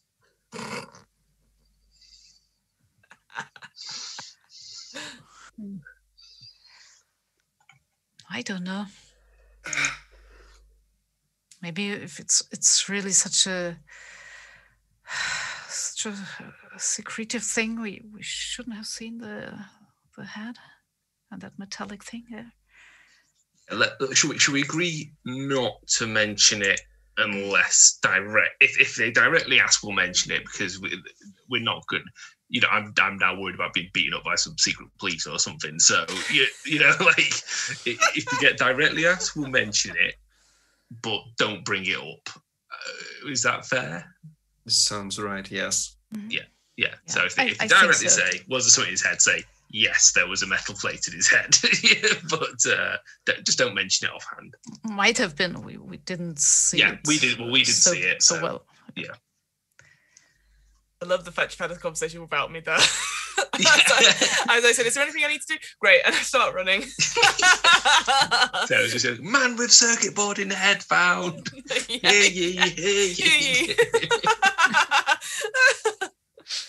And on that note, we will actually go back to Sarah, as she has now made it back to the village of Bamford. We'll say it's the first one as you come down the valley, Bamford, then Hope Valley, and then the road splits. One way goes to Sheffield, one goes to Hope, and then it goes to Castleton. It's weird. There's a village called Hope Valley, and then there's a village called Hope, and the entire region is called Hope Valley. It's really confusing. And so you get to the village of Bamford, and there is an old. I won't say. Well, I say old because it's now 2009, 2021, but at the time they were quite new. It's one of those newish BT phone boxes, not like a proper red phone box, but one of the newer. God. Plasticky glass ones. Oh man! It's fully enclosed. You can kind of get in out of the rain for 30 seconds, while the other three you kind of giggle that they're still outside in the rain getting pissed on. Yeah, we call them public toilets now. Yeah, repurposed for such. Repurposed, yeah. Wonderful places. Yeah, I'll. Ooh. Or are you going to go home? What are you going to do? So there is a telephone box there if you want it. So here's the thing. I think I would see the telephone box, go in, have a rush in, shut the door, just get out of the rain, and then I'll realize I won't have any loose change on me because I've been running. So, but then I'm like, I'll give it a go anyway. I'll take the receiver off and do 999 to see if I need to pay to call for someone. So I would try that. Because I'm in a rush, so you are at least trying it, and surprise, surprise, it does actually work because it's the emergency phone number. It's free, unlike if you'd have tried to call anybody else. Yeah, definitely. So 999. This is the emergency services. What services would you like? Let's try and do this and see if I can do an entire emergency service phone conversation. Well. Sorry, can I just say, what service do you require, not service would you like? Well, now you're asking. We've got many. We've got a list here. What's some of them more expensive than the other ones. Sarah we have suddenly become American privatized. Sorry. I'll be like, probably not. Police is what I need. Okay. I will connect you through to Castleton Police Force, and they put you through. Thanks, Darren. Did you say thanks, Darren? Yeah, I assume I might know who it is because it's such a small village. Sorry. Yeah, cheers, Sarah. Okay. I'll just pass you across. It's only a Sunday job. Yeah, exactly. Everyone's in the same office. Sorry, that's proper got me. Right. It's probably the Sheffield switchboard, but we'll say, yeah, you know him as Darren. He probably lives around the corner from you.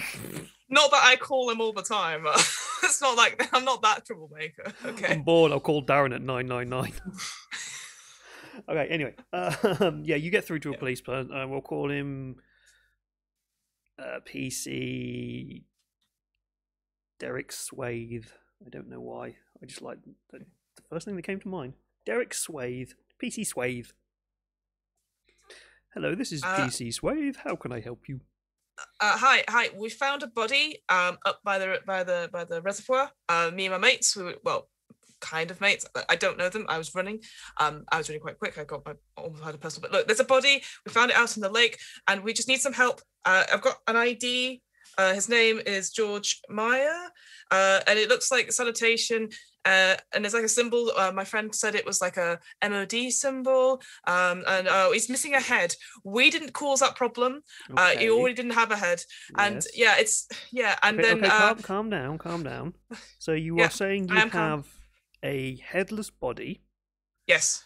that is possibly connected to the military. Yes. Well, I And don't you have it been here with me. running in the rain with people who are not your friends. Yes, that is exactly what I said. Yes. Okay. Are you sure you're feeling okay? Yeah, no, I am fine. Look, like I've got like his name is George Meyer. It's sanitation.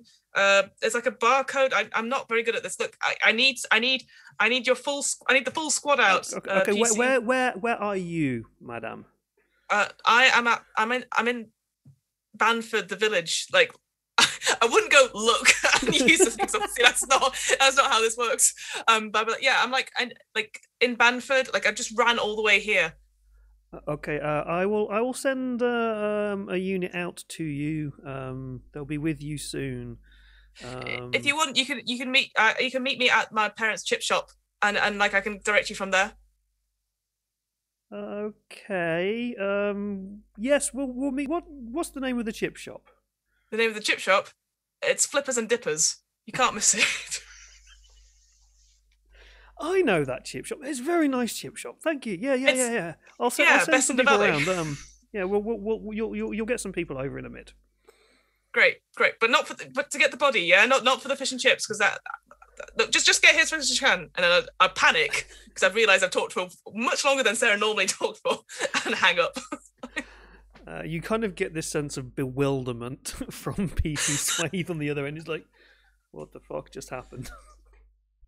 But yeah, okay, and I'm going to guess then you will run home and wait for the police. Yep, yeah. Cool. And for the sake of expediency, and the sake of the other three sat out in the rain all day, you go home, you get changed, you dry off. You're no longer shivering. You sat downstairs in the chippy. Maybe your parents are kind of warming up the fryers, ready for the afternoon rush. Afternoon rush on a very wet Sunday afternoon. Yeah. Not in tourist season. Oh. And a mid-90s Saab, all white, pulls up, like proper police car look, and two officers get out of the car, and they come into the station. Have you told your parents what's going on? 1,000% no. Why would I tell my parents? Okay. Are your parents in the chip shop? I 1,000% yes. They're working, so yeah, absolutely. Yeah. And so they work. Did you give? And you didn't give them your name. So the two police officers. No, I didn't. I'm going to pick up on. I will pick up on things, and the two police officers just going to walk into the chippy. Excuse me. We had a phone call from a young lady earlier about a body. Was that anybody here? And they're going to be quite loud and vocal about it. Cool. Yeah, I would have just finished getting changed into some dry sportswear. That's all I ever wear.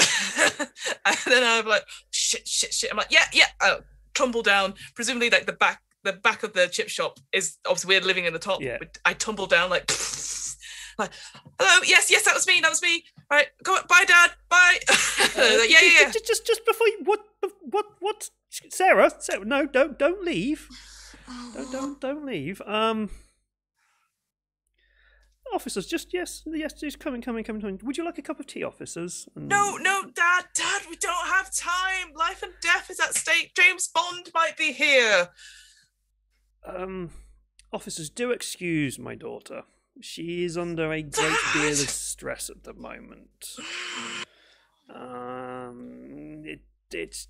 She's 18. It's coming up to her A levels. Dad, she's prone to she's a teenager, so just take everything with a pinch of salt, maybe. Dad, and he offers a pinch of salt to them. Just because I think it's a funny thing to do. Yeah. Dad, no, it's... Look, no, officers, I was the one that called you. There's the body up at the reservoir. My friends are there. They've been out in this rain for at least an hour and a half now. And I'll go back to being the officers now. These are the friends that you went running with that aren't your friends. Well, no. They are now your friends. Yeah, look, no, no, you got this wrong, officer. I was the one that went running. I just so happened to be there. Call them acquaintances if you want. Look, they were messing about on the shore. One of them like got dirty knees, and then we saw the thing in the middle of the lake. I said I could swim out to it, and then the other one kindly pointed out there was a boat. Then we all got in the boat, and we also rowed over it. It was a bit of an adventure. We realized there's a thing, and then we were like, well, we'll pull it out of the water. And then we're like, do we put it in the boat? Do we burn it as a weekend thing? No, not sure. And then eventually we pulled it back, and it broke up in the water. I think I wasn't really paying attention because I was too busy rowing. And then there's just a lot happening, officer. And frankly, I don't know what's happening. And I consider them friends now. I was like, look, and I'll pull out the ID at this point. I'll be like, here, yeah, let's see, I'm not lying. One of the officers will take the ID.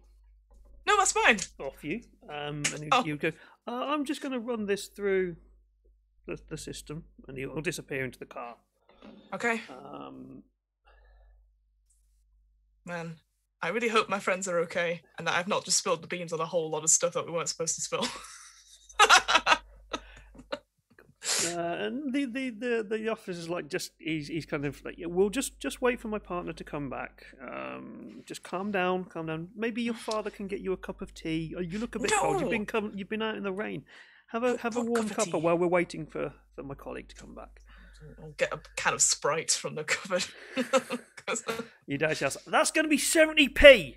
It's not free for you. Whatever. It's going to be 7-Up if it's the 90s, and it's not going to be 70p. No, it's going to be about 30 pence, sorry. Fine.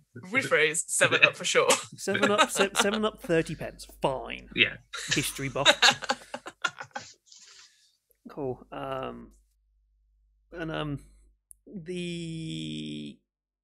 The other officer obviously goes off to the car and does some things, and as you're kind of waiting for him, he gets out of the car after maybe 2 or 3 minutes and kind of calls over his colleague. They have a bit of a chat. They get into the car and drive off. Oh no. Fuck. I'll be like, hey, wait, sort of get out. Do I see which direction they go in? They kind of turn around and head back towards Castleton. And Sarah's they've taken the ID with them. Yeah, Sarah's genuinely like, oh no. And then I'll be like, I'll go back into the house, get the phone, 999. Hello, Darren, 999. Darren, What service would you like? Darren, well, I'd say hello, Sarah. How are you? Why are you calling up again? No, Darren, the police have just stole my ID that I had. Can you get more police out? The police wouldn't steal your ID, and then, yes, I'll transfer you through to the police. Yeah, put me through to PC Suede, Derek Suede. And I'll transfer you to whoever picks up, and he transfers you through. No, I had a name. And he transfers you through to You said this was a horror game. This has definitely become a comedy because I'm involved now, David. I'm so sorry. It's all right. We've had bits of the horror, and we'll get horror again later. The horror is me trying to deal with this at the moment. The horror is the state of my skin being stood at a reservoir in the rain for an hour and a half now. The horror is when Sarah prude. gets back up to you three and she just sees you all huddled together, pasty white, suffering from pneumonia. Yeah, exactly. Yeah, okay. You get through to this time a female PC, a Pamela A. DeSun. Okay. Miss Aid. She introduces, hello, my name is Pamela A. DeSun. How can I help you? PC Anderson. That's not your last name.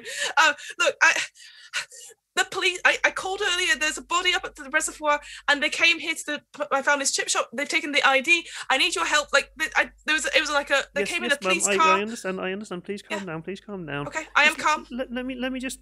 And you hear some tapping and on the computer.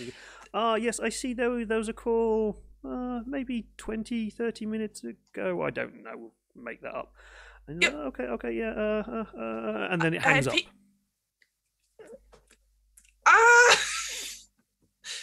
999. And just for expediency's sake, you eventually get bored of doing this, as Yes, nobody is yeah. responding to you. You get the cold shoulder a lot. You get palmed off a lot. Some people don't believe you. Some people get angry that you keep calling and wasting police time. And Yeah, one that's of them fine. threatens you with the fact that you're wasting police time. All right. Then in that case, I will be like, slam the phone down, and then I'll be like, I need to go help my friends. So I will go. My iconic item is my dad's car. So I will go pick it up, like go pick up the keys, and then drive and just get to the car park so I can get back quicker. Yeah.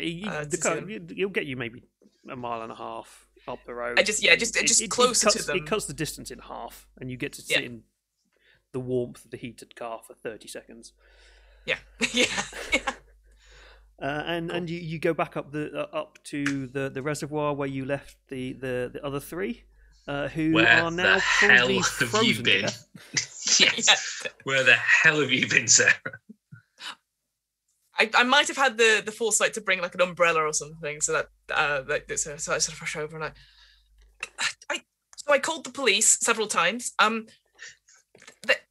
You won't believe this. First of all, they were unhelpful. Second of all, they took the ID. The two people they came to my chip shop and they ran it through, and then they just sped off and took the ID with them.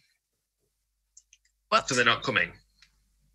No, they're not coming. But also, they now have the ID. So I think whatever this guy is, I don't know. It's proper James Bond stuff. So they're not interested in the body at all? No. I think they're definitely interested in, like, they I think they might come here. They definitely know about the body. I told them everything about it. Ed? Did you tell them about the head? Well, I said it didn't have a head. Oh, good. Okay. Yeah. We've decided not to mention the plate in the head that Henry saw. What plate? Good. Yes. Very Okay. good. Okay. But why didn't they come with you?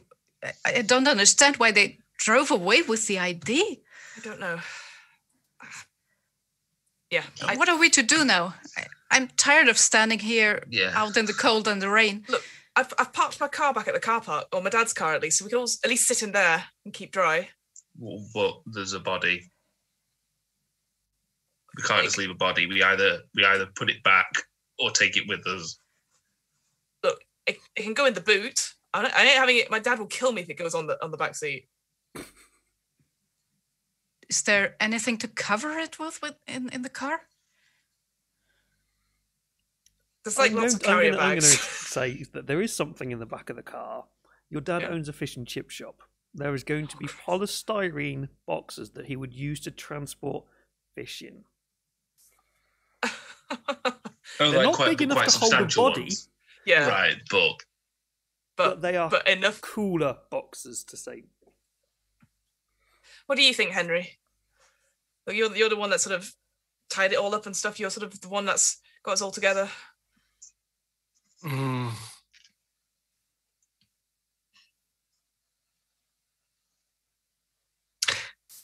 I need to ask my father about this. And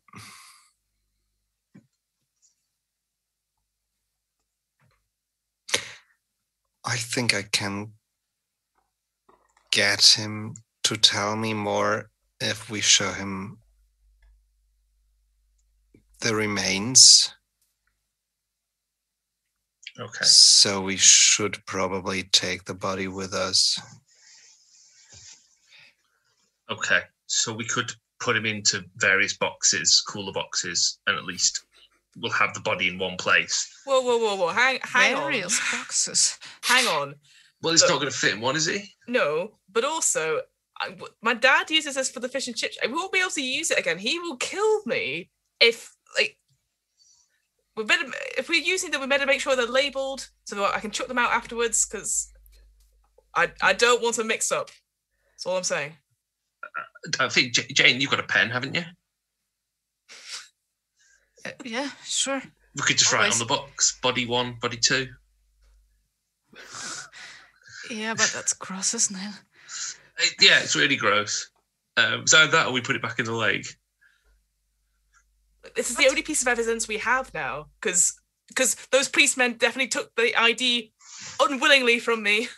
Definitely wasn't my fault. Did you drop the ID? No. I handed over them with the extreme permission that they would give it back to me once they're done with it, but clearly they didn't, so... I think, well, I want to go sit in the car. I'm really wet. I'm really wet now. I'm wet and it's Sunday and I haven't done my homework and I need to get on with this day because it's school tomorrow and I'm really wet. Jack's gone into full, actually he is just a schoolboy. He just the wants other to thing go is, as home. well, is just for Tom and Sirion here. It is the end of May. It is coming up to exam season for everybody in here. So it's your final set of exams you'll do before going to university and getting into university. It is one of the most important periods in a teenager's life. So you are also aware that you are going to be needing to revise for your exams as well at this point. So you've got a dead body and it's wet, it's cold, and the younger child is like, oh my god, I've got exams I need to revise for, which is maybe just kicked off in your mind as well. It's like, oh shit, I have exams as well. Oh yes, I'm only too aware of it because the trouble with my mother yesterday night was just about that. She wanted me cramming the whole Sunday for the maths exam next week. So I've been thinking of going home and bringing my father here, who's actually a doctor. But if I do that, I won't be coming back because they'll keep me at home and I'll have to sit there and learn math. And that's not what I want right now. Look, I think like what Henry said was true, right? We'll like Henry's dad is like in the military or security or something. I wasn't paying attention when he talked. Look, why don't we use the boxes that my dad has? We could store whatever this is in my dad's car. Like I'll just make sure he never uses it, and then at a convenient time for all of us when we're not doing exams, we'll all go around to Henry's house. But I also think it's quite urgent, so maybe we should do that right now. Let's do that right now. I'm so cold now. I'm so cold. Yeah, but what about the police? As you're having this conversation, I'll say you are carrying in some form or other the body down towards the car and discussing whether you're going to dump it somewhere or put it in boxes or what. It's gone very Coen Brothers, isn't it? It really does feel like it. You begin to hear a whirring sound coming from the end of the valley. Kind of this deep whoom, whoom, whoom sound. And it's not a sound you hear in this area very regularly. It is something you have heard before, but it's not something that has been recognized or something you have heard for a very long time. And it's usually you only usually hear this when a magnetrain vehicle goes overhead. And the only ones that you generally see around here are emergency services, because they can get closer to the mountains, or when the military run test flights around the area. Okay, so it sounds like it's coming from the other side of the reservoir, as if it's approaching from the other side of the reservoir. Yeah, so it's not where the dams are; it's from the river end of the reservoir. Yeah. So where the reservoir, but coming towards to where we are. Yeah. Yeah. Okay. We should get in cover, right? How far is it to the car? I'm guessing quite far. You're now. probably about 5 minutes away. You also know that these things don't move quickly. They're not high speed things, which also makes you realise that it's probably not come from very far away. Right. Yeah. And if it's going slow, it's probably looking. Let's move. Let's move fast. Let's go. Yeah. Let's and how many? Yeah. But let's carry it down fast as we can. Yeah. What really? You don't want to wait for them? They took George's ID. So who knows? If they take the body, then we've got nothing to say. And like, what if there was a reward? Like Jack was saying. Yeah, reward or no reward, but if we don't stay with the body, or if we relocate the body, even they won't be happy with us. I've got to be honest, my dad isn't happy with me anyway, so anything up from here is just gonna, it's not going to increase. I'm already in trouble. I don't know. I say we should wait here and give them the body, whoever they are, the military or the police or whoever. Okay, so that's one vote for staying. I vote to go to the car. Jack, Henry? Car. I vote car. Car. Sorry, Jane. Come on. Democracy, it will never come back to haunt Britain ever again.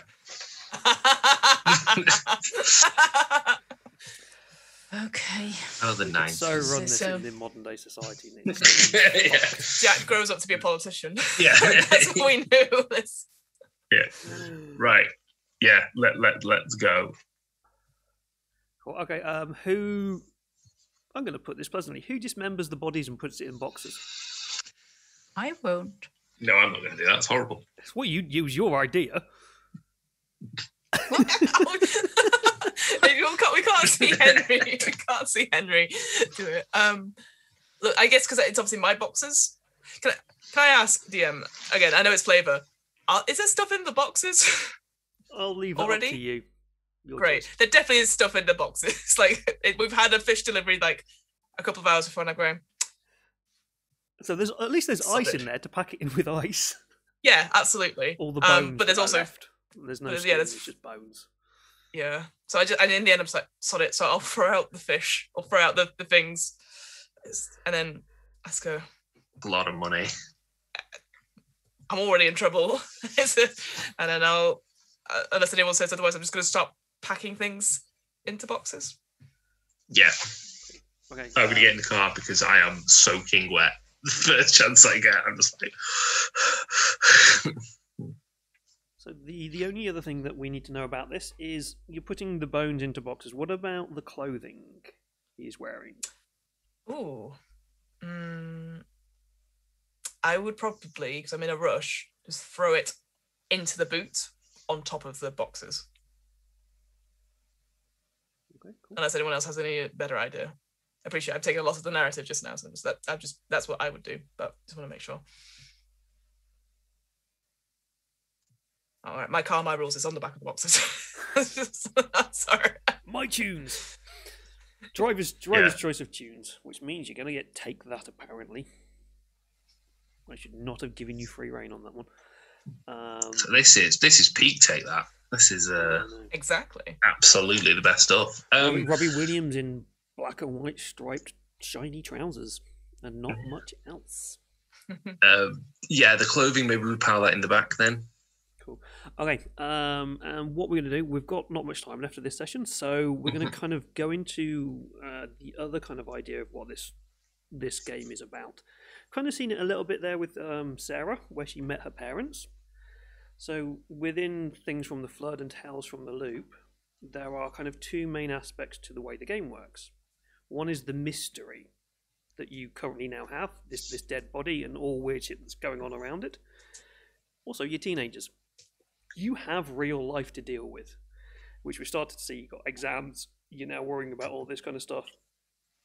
So we're going to drop you all off at home, and we're going to go through individually, each of you. We're going to have a real life situation as you kind of dealing with everything, and your parents are coming back. And we'll round that up as the last part of this session, and then next week we'll come back and finish off the story. So we will start with our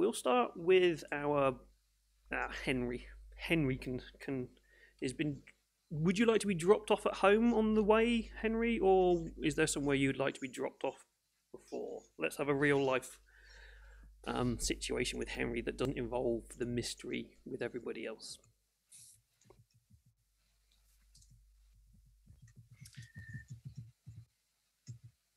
I am probably avoiding studying by this point. Mhm. And if I go home, I would have to study. So I would like to be dropped off at Philip's home, actually.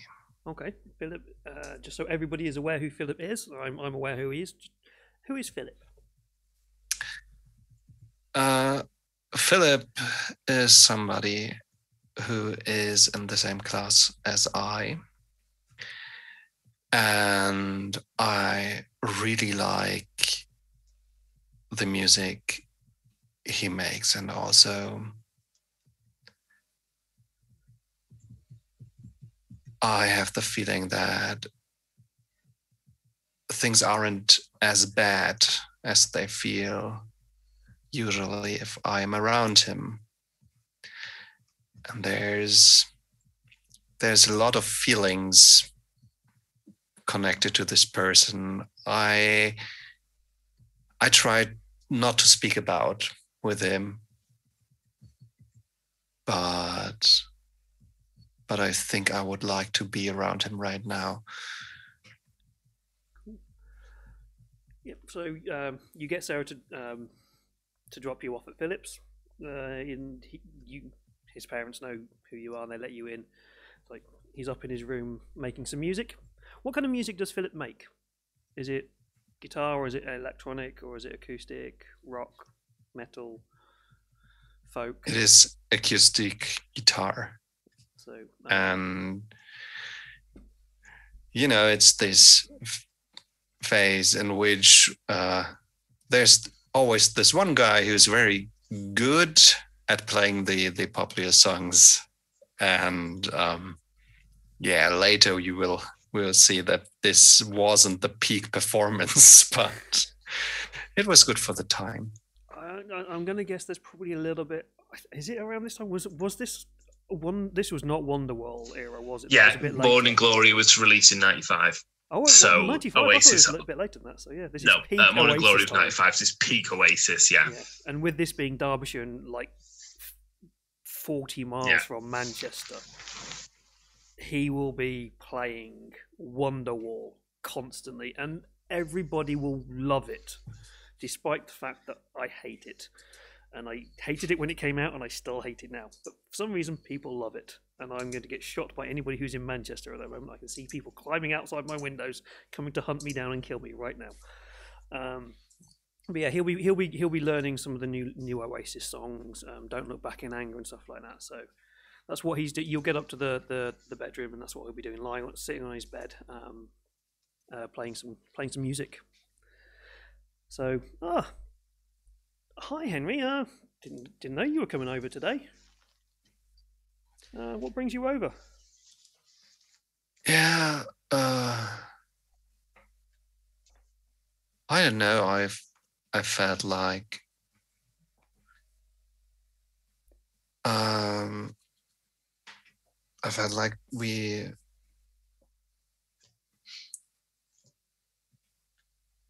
you were really busy the other day, and I would like to spend some time with you.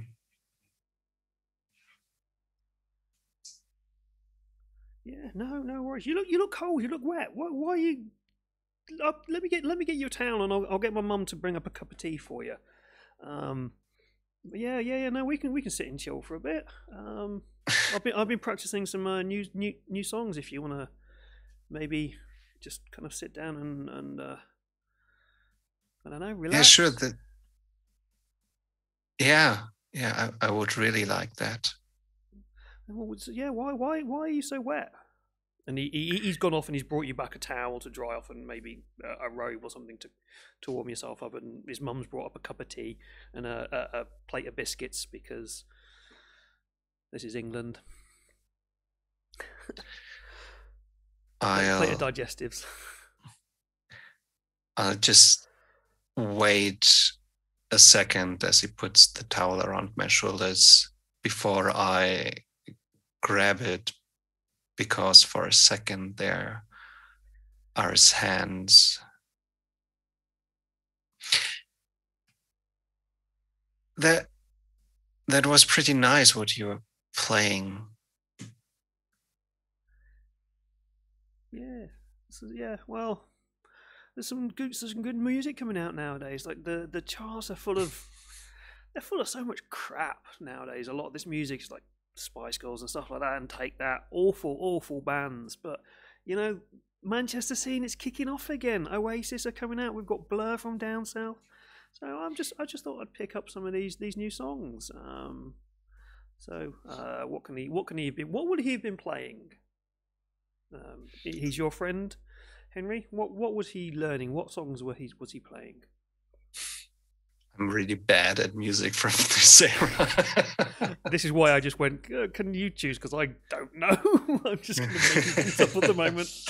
I know certain things that came out in that year. She Comes in the Fall by Inspiral Carpets. Oh, there we go. Thank you. Yeah, there you go.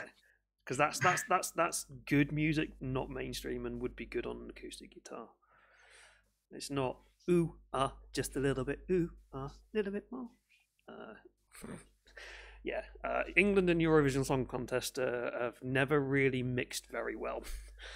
So he was playing. We are 2 years away from Katrina and the Waves winning the Eurovision Song Contest for the UK. So that's 2 years away. So no, we don't have a good relationship with it. Not in this timeline. So that's what he was playing, and he picks up the guitar again and he starts playing just kind of really badly. Like he thinks he's like got it all going on, and he's actually just kind of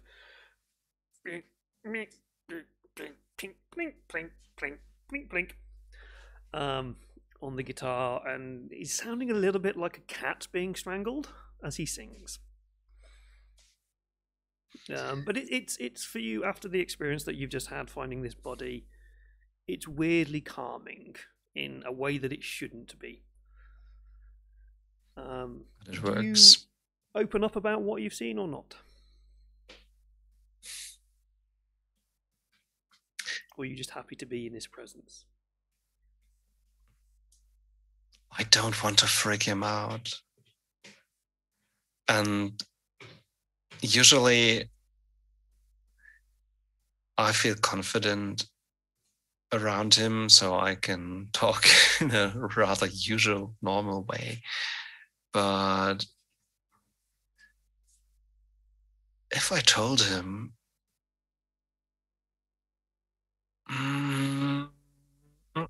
not a good idea.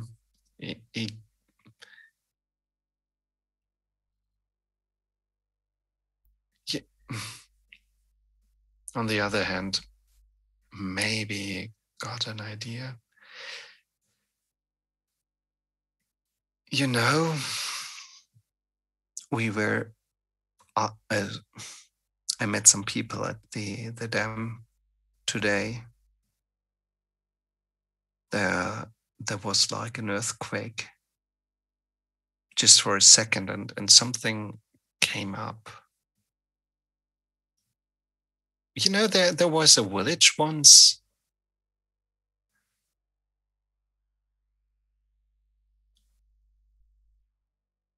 He looks over at you.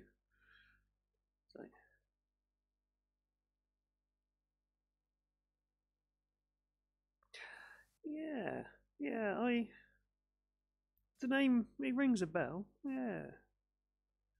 But what do you mean an earthquake? You didn't feel it? Nah, I've just been up in my room. I just like, we've got exams and I'm meant to be studying, but well, it's been a hard day for that. So I just kind of, you look over at his door, and the door is covered in egg boxes as kind of like a sound, what he thinks is soundproofing, so his parents can't hear him play the guitar. He's like, well, don't tell, I've not been studying, I've just been playing the guitar all day. But yeah, no, we've not felt anything down here. Nothing unusual's going on.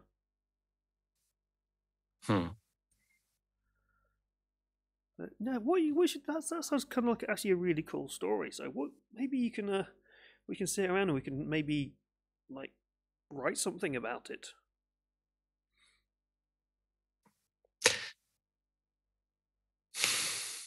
Yeah. I don't know. It's like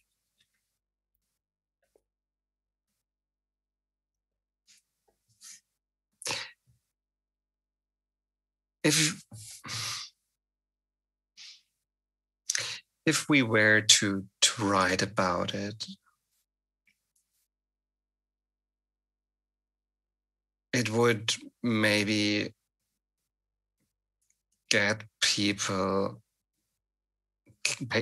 attention. I don't think I like this right now. Okay. I'm just noticing the time. For expedience's sake, he kind of steps back and he sees how distressed you are, and how maybe talking about it probably wasn't the wisest idea. He thought he'd try and help you with the talking about it, but understands that maybe he's pushed you a little bit too far. And you just kind of going back to having a general conversation about. He's trying to make you feel relaxed and calm you down, and tell you how good the new In Spiral Carpets music is, and how cool Oasis and the brothers, they just seem so connected and so working well together, and that they really love each other as a family, and that there's never ever going to be big issues between the Gallagher brothers at all. And we'll fade to black on Henry there, and we'll move across over to Jane. Just to wrap up Jane for the day. So Jane, where do you get dropped off? I think I'll get dropped off at my parents' house. Although, are your parents home? Yeah, they are. And they were probably already wondering where I had gone to, because I was supposed to be studying at home in my room. Have you managed to dry yourself off, or are you now completely soaked as well still? How wet are you? Well, my jacket is quite wet, but it kept me dry inside mostly. My trousers will be dripping wet, yes. Probably your shoes are probably quite muddy as well. Yes, yeah, sure. You open the front door, and you try to do it as quietly as possible, knowing that your parents are probably not going to be very happy with you. You sneak in, you manage to close the door quietly, you hang your jacket up on the coat rack next to the door, you start to slowly tiptoe through, but you forget that it's an old village. A lot of the houses are old, they've got timber wooden floors. And you step on an old creaky floorboard, and it echoes around the house. And you just suddenly hear this high-pitched screech. Jane! Get in here! As your mother screams down the hallway towards you. How do you react? Well, I don't go in the room where she's calling from, but further upstairs into my room. And I'm going to change my trousers first before confronting her, or being confronted by her. You go upstairs and you go to your bedroom. And as you were getting changed, you hear, going up the stairs, loud, heavy footsteps as your mum is stomping up the stairs towards you. She bangs hard on your door. Where the hell do you think you've been all day? It's probably now about 3 o'clock in the afternoon, and you left at probably 9 o'clock in the morning. You got out quite early, so you've been gone for quite a large period of the day. And she is pissed off. She is, yes. Well, Mum, I'll explain it later. No, you won't. You will tell me now. Well, if you have to know, I've been at Mariah's. We have been learning together. So if I call her mother, she'll tell me and she'll agree with you? Yeah, do so. You kind of catch her off guard with that response. She's like, I'm going to go do that now. And you hear her stomp off, and you kind of hear her on the phone. Okay, so who is Maria? And what is your relationship with her and her mother? Maria is one of my classmates, but I don't really know her too well, and I've never been over with her to study or anything. It's just always that my parents ask me, didn't you make new friends by now? What is it? You're always alone by yourself here at home or outside somewhere? But and I invented a friendship with Maria some time ago. Okay. Yeah. So that will blow up shortly. Yes. You manage to finish getting yourself changed, and you hear this muffled conversation down the hallway as your mum is on the phone to this other girl's mum. It's one of those small villages where everybody knows everybody, and you can say things. And there was a lot of like I can't remember what they're called, but they used to be like chains of numbers that people would call with parents and things. So because we couldn't instantly contact people, there's a list, and she knows the number to call. And so they have this conversation, and you don't hear you hear the phone hang up. You don't hear anything afterwards. And I have a big lump in my throat, waiting for what's to come there. I didn't actually think my mother would really call her mother.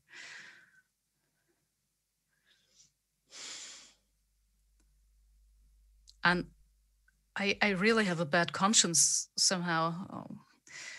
Normally I don't lie to my parents, but yeah, I'm just so upset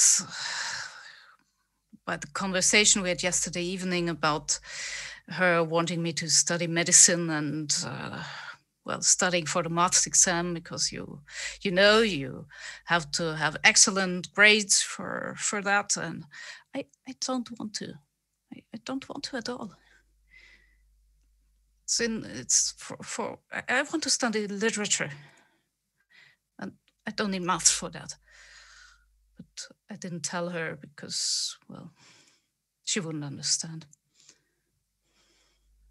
Do you stay in your bedroom, or do you go and see why it's so quiet outside?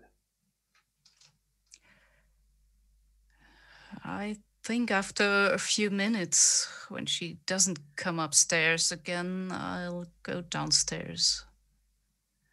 You see your mum sat in the kitchen room table. She's got herself a cup of coffee or cup of tea sat between her hands, and her hands are shaking. And she doesn't look up at you. She just stares at the cup of coffee or cup of tea. There's a single digestive biscuit next to it, broken in half, as if it was going to be dunked into the drink, but has been left. And the hands around this mug of hot liquid, very slightly shaking. You can see that your mum is holding something back. You can't tell whether it's anger, annoyance, whether she's upset, but there's something which she's holding back from you. And we will fade to black there. And we'll move to our erstwhile youngest member of the group, who abandoned his parents on a walk. That's fine. I've been thinking about this one, and actually, I asked to be dropped back at home, and I'm just in a bit of a mood now. Actually, mainly with Sarah for leaving us on the hill for so long, and I'm just going to go in the door, shout "Rome," and then get a sort of non-committal reply back from the lounge. And I'm going to go upstairs, take off my soaked through downward spiral hoodie, open my cupboard, get myself out a pretty I can get out a pretty hate machine hoodie and put that on so I'm a bit drier. And I'm going to get cracking on my homework. I'm actually really annoyed because I don't like school. It's stupid. Teachers are stupid bumheads. But I really like the art teacher, who happens to be a 30-something lady who now I've obviously developed a bit of a crush on. And so I really wanted to do really good bit of art. Like, I was really thinking about it. But now I'm just a bit cold and my hands are a bit shaky. So I'm annoyed because I'm trying to do this thing and it's just annoying me because I'm not doing what I want to do. And I'm just thinking back about almost weirdly how dreamlike the day seemed in terms of what happened. But I'm just like, fucking, I just wanted to get this done. It's not working. I'm going to put my loud music on and then go have my tea. Yeah, you after maybe 5-10 minutes of you getting home, stomping around and just being Kevin from Kevin and Perry. But a metalhead version of that. You put your music on loud and you're kind of scrolling away. Your mum knocks on the door and says, "Oh, got a cup of tea. Would you like a cup of tea?" And just keep the music down, please. The neighbours complain. All right, sorry, Mum. And I will, because I actually have a very healthy relationship with my parents as a teenager, and I will take the cup of tea and turn the music down. I am fully into depressing music, but actually have this really no, this is fine. I've got a stable family life, and this is great, So yeah, when she does, I'm like, oh, okay, turn it down a bit, or put headphones on, listen to it on my Walkman. Have you managed? Because at this time, this is when CD players are coming out, like portable CD players. Is it a CD player or is it a tape? No, it's a tape. I collect tapes. Me and my friends somewhat will if someone so I have a hi-fi, but for the Walkman, I'll tape stuff. So if someone will get a CD, and if everyone does it, then everyone tapes it and then hands it out at school, kind of thing. Yeah, and so you miss most of the album, but yeah. So I'm listening to my tape player. Cool. Right, and we'll come last to Sarah. As you've dropped everybody off, the car is probably quite damp. The seats are quite damp. Are they leather seats? Are they cotton seats? What kind of car is it? It's definitely not like a high-end car, but obviously it's one that we use. Yeah, it smells of fish. We use it for takeaway orders essentially, and I'm now the one that does that. So so it's beaten up anyway, but pre-loved, well loved, I guess. So I'm sort of, after seeing Jack off and everyone else off, I'm like, fuck, what am I going to do with those boxes? Yeah, you've been abandoned with the boxes in the back of the car. I have. What would Sarah do? Sarah would, because she knows she's going to get in trouble anyway, so she is going to get out, drive back to the chip shop, round the back, because if it's one of those northern places, like a terraced house, it'll be like a terraced yard of some sort. And where the bins are, usually like they've it's like a wooden shutter thing. She'd put the boxes next to the bins, essentially, like hidden behind there, and like just to be like, I'll sort it out in the morning. I just can't have anyone look at it, and then like try. Because it's not late, is it? It's reasonable. Like 3 o'clock. So. Oh God, really that early? Oh man. It's probably about the time when people will be starting to order in their Sunday tea. Yeah, I'm just aware that my dad's not happy with me, so I'll be like, sort of like, I come in, get the shouting at, and I'll be like, yeah, whatever, and then like help out in the chip shop and do the takeaway runs. Like, just get it, just like take that breath before I go in, just be ready to be shouted at, because the police came round again. So I see something to do with that. Yeah, weirdly, and this is more for expediency of time, and I don't want things to overrun. Your dad. The shop is quite busy. You suddenly had a rush of phone calls because nobody wants to go out. It's too wet. And so nobody wants to go out shopping and buy their Sunday lunch. They don't want to go and walk into the shop. So that you've had a rush of deliveries, takeouts called in. And your dad just throws things at you. Go, I will deal with you later. Whatever. Fine. And throws you. Get the stuff out the back of the car, bring it in, take these deliveries and takeaways out, and we'll have a chat later. And I want to see you took the car. I needed that stuff. Sorry. Where is it? Sorry. What? The car's out there. Yeah, but where's the fish? I want the fish.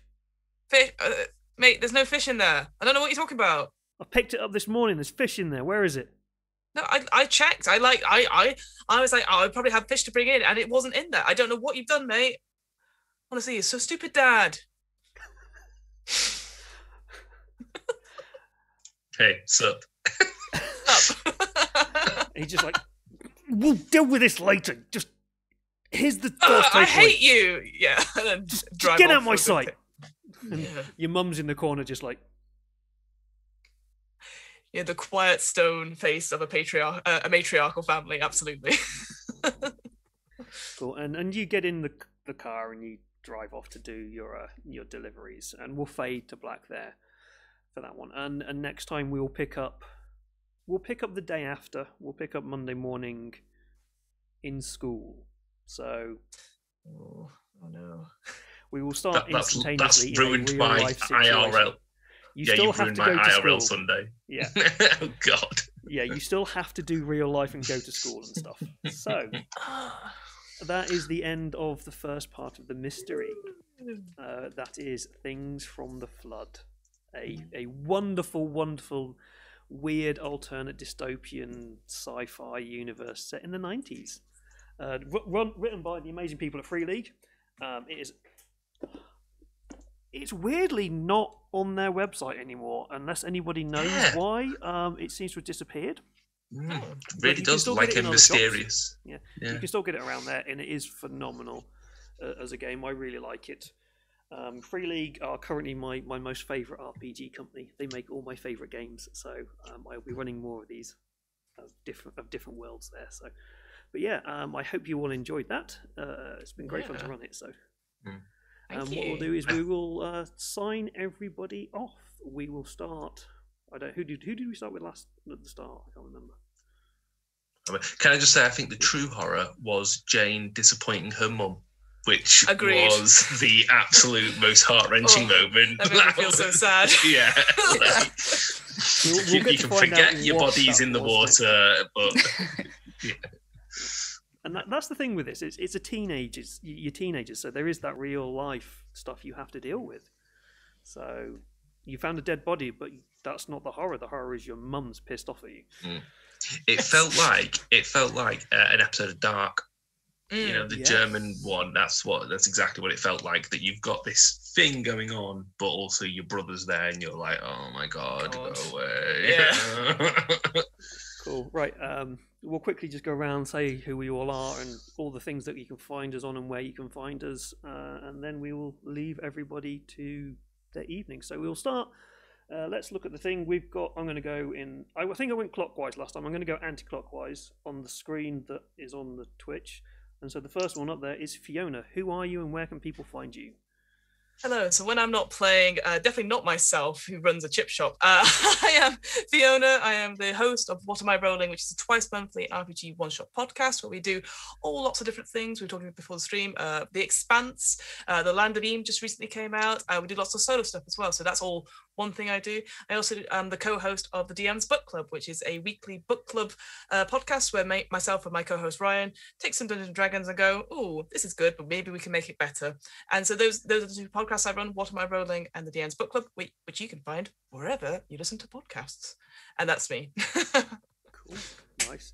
And next we have the Radio Tower, so our bodiless voice, the amazing Tom Murr.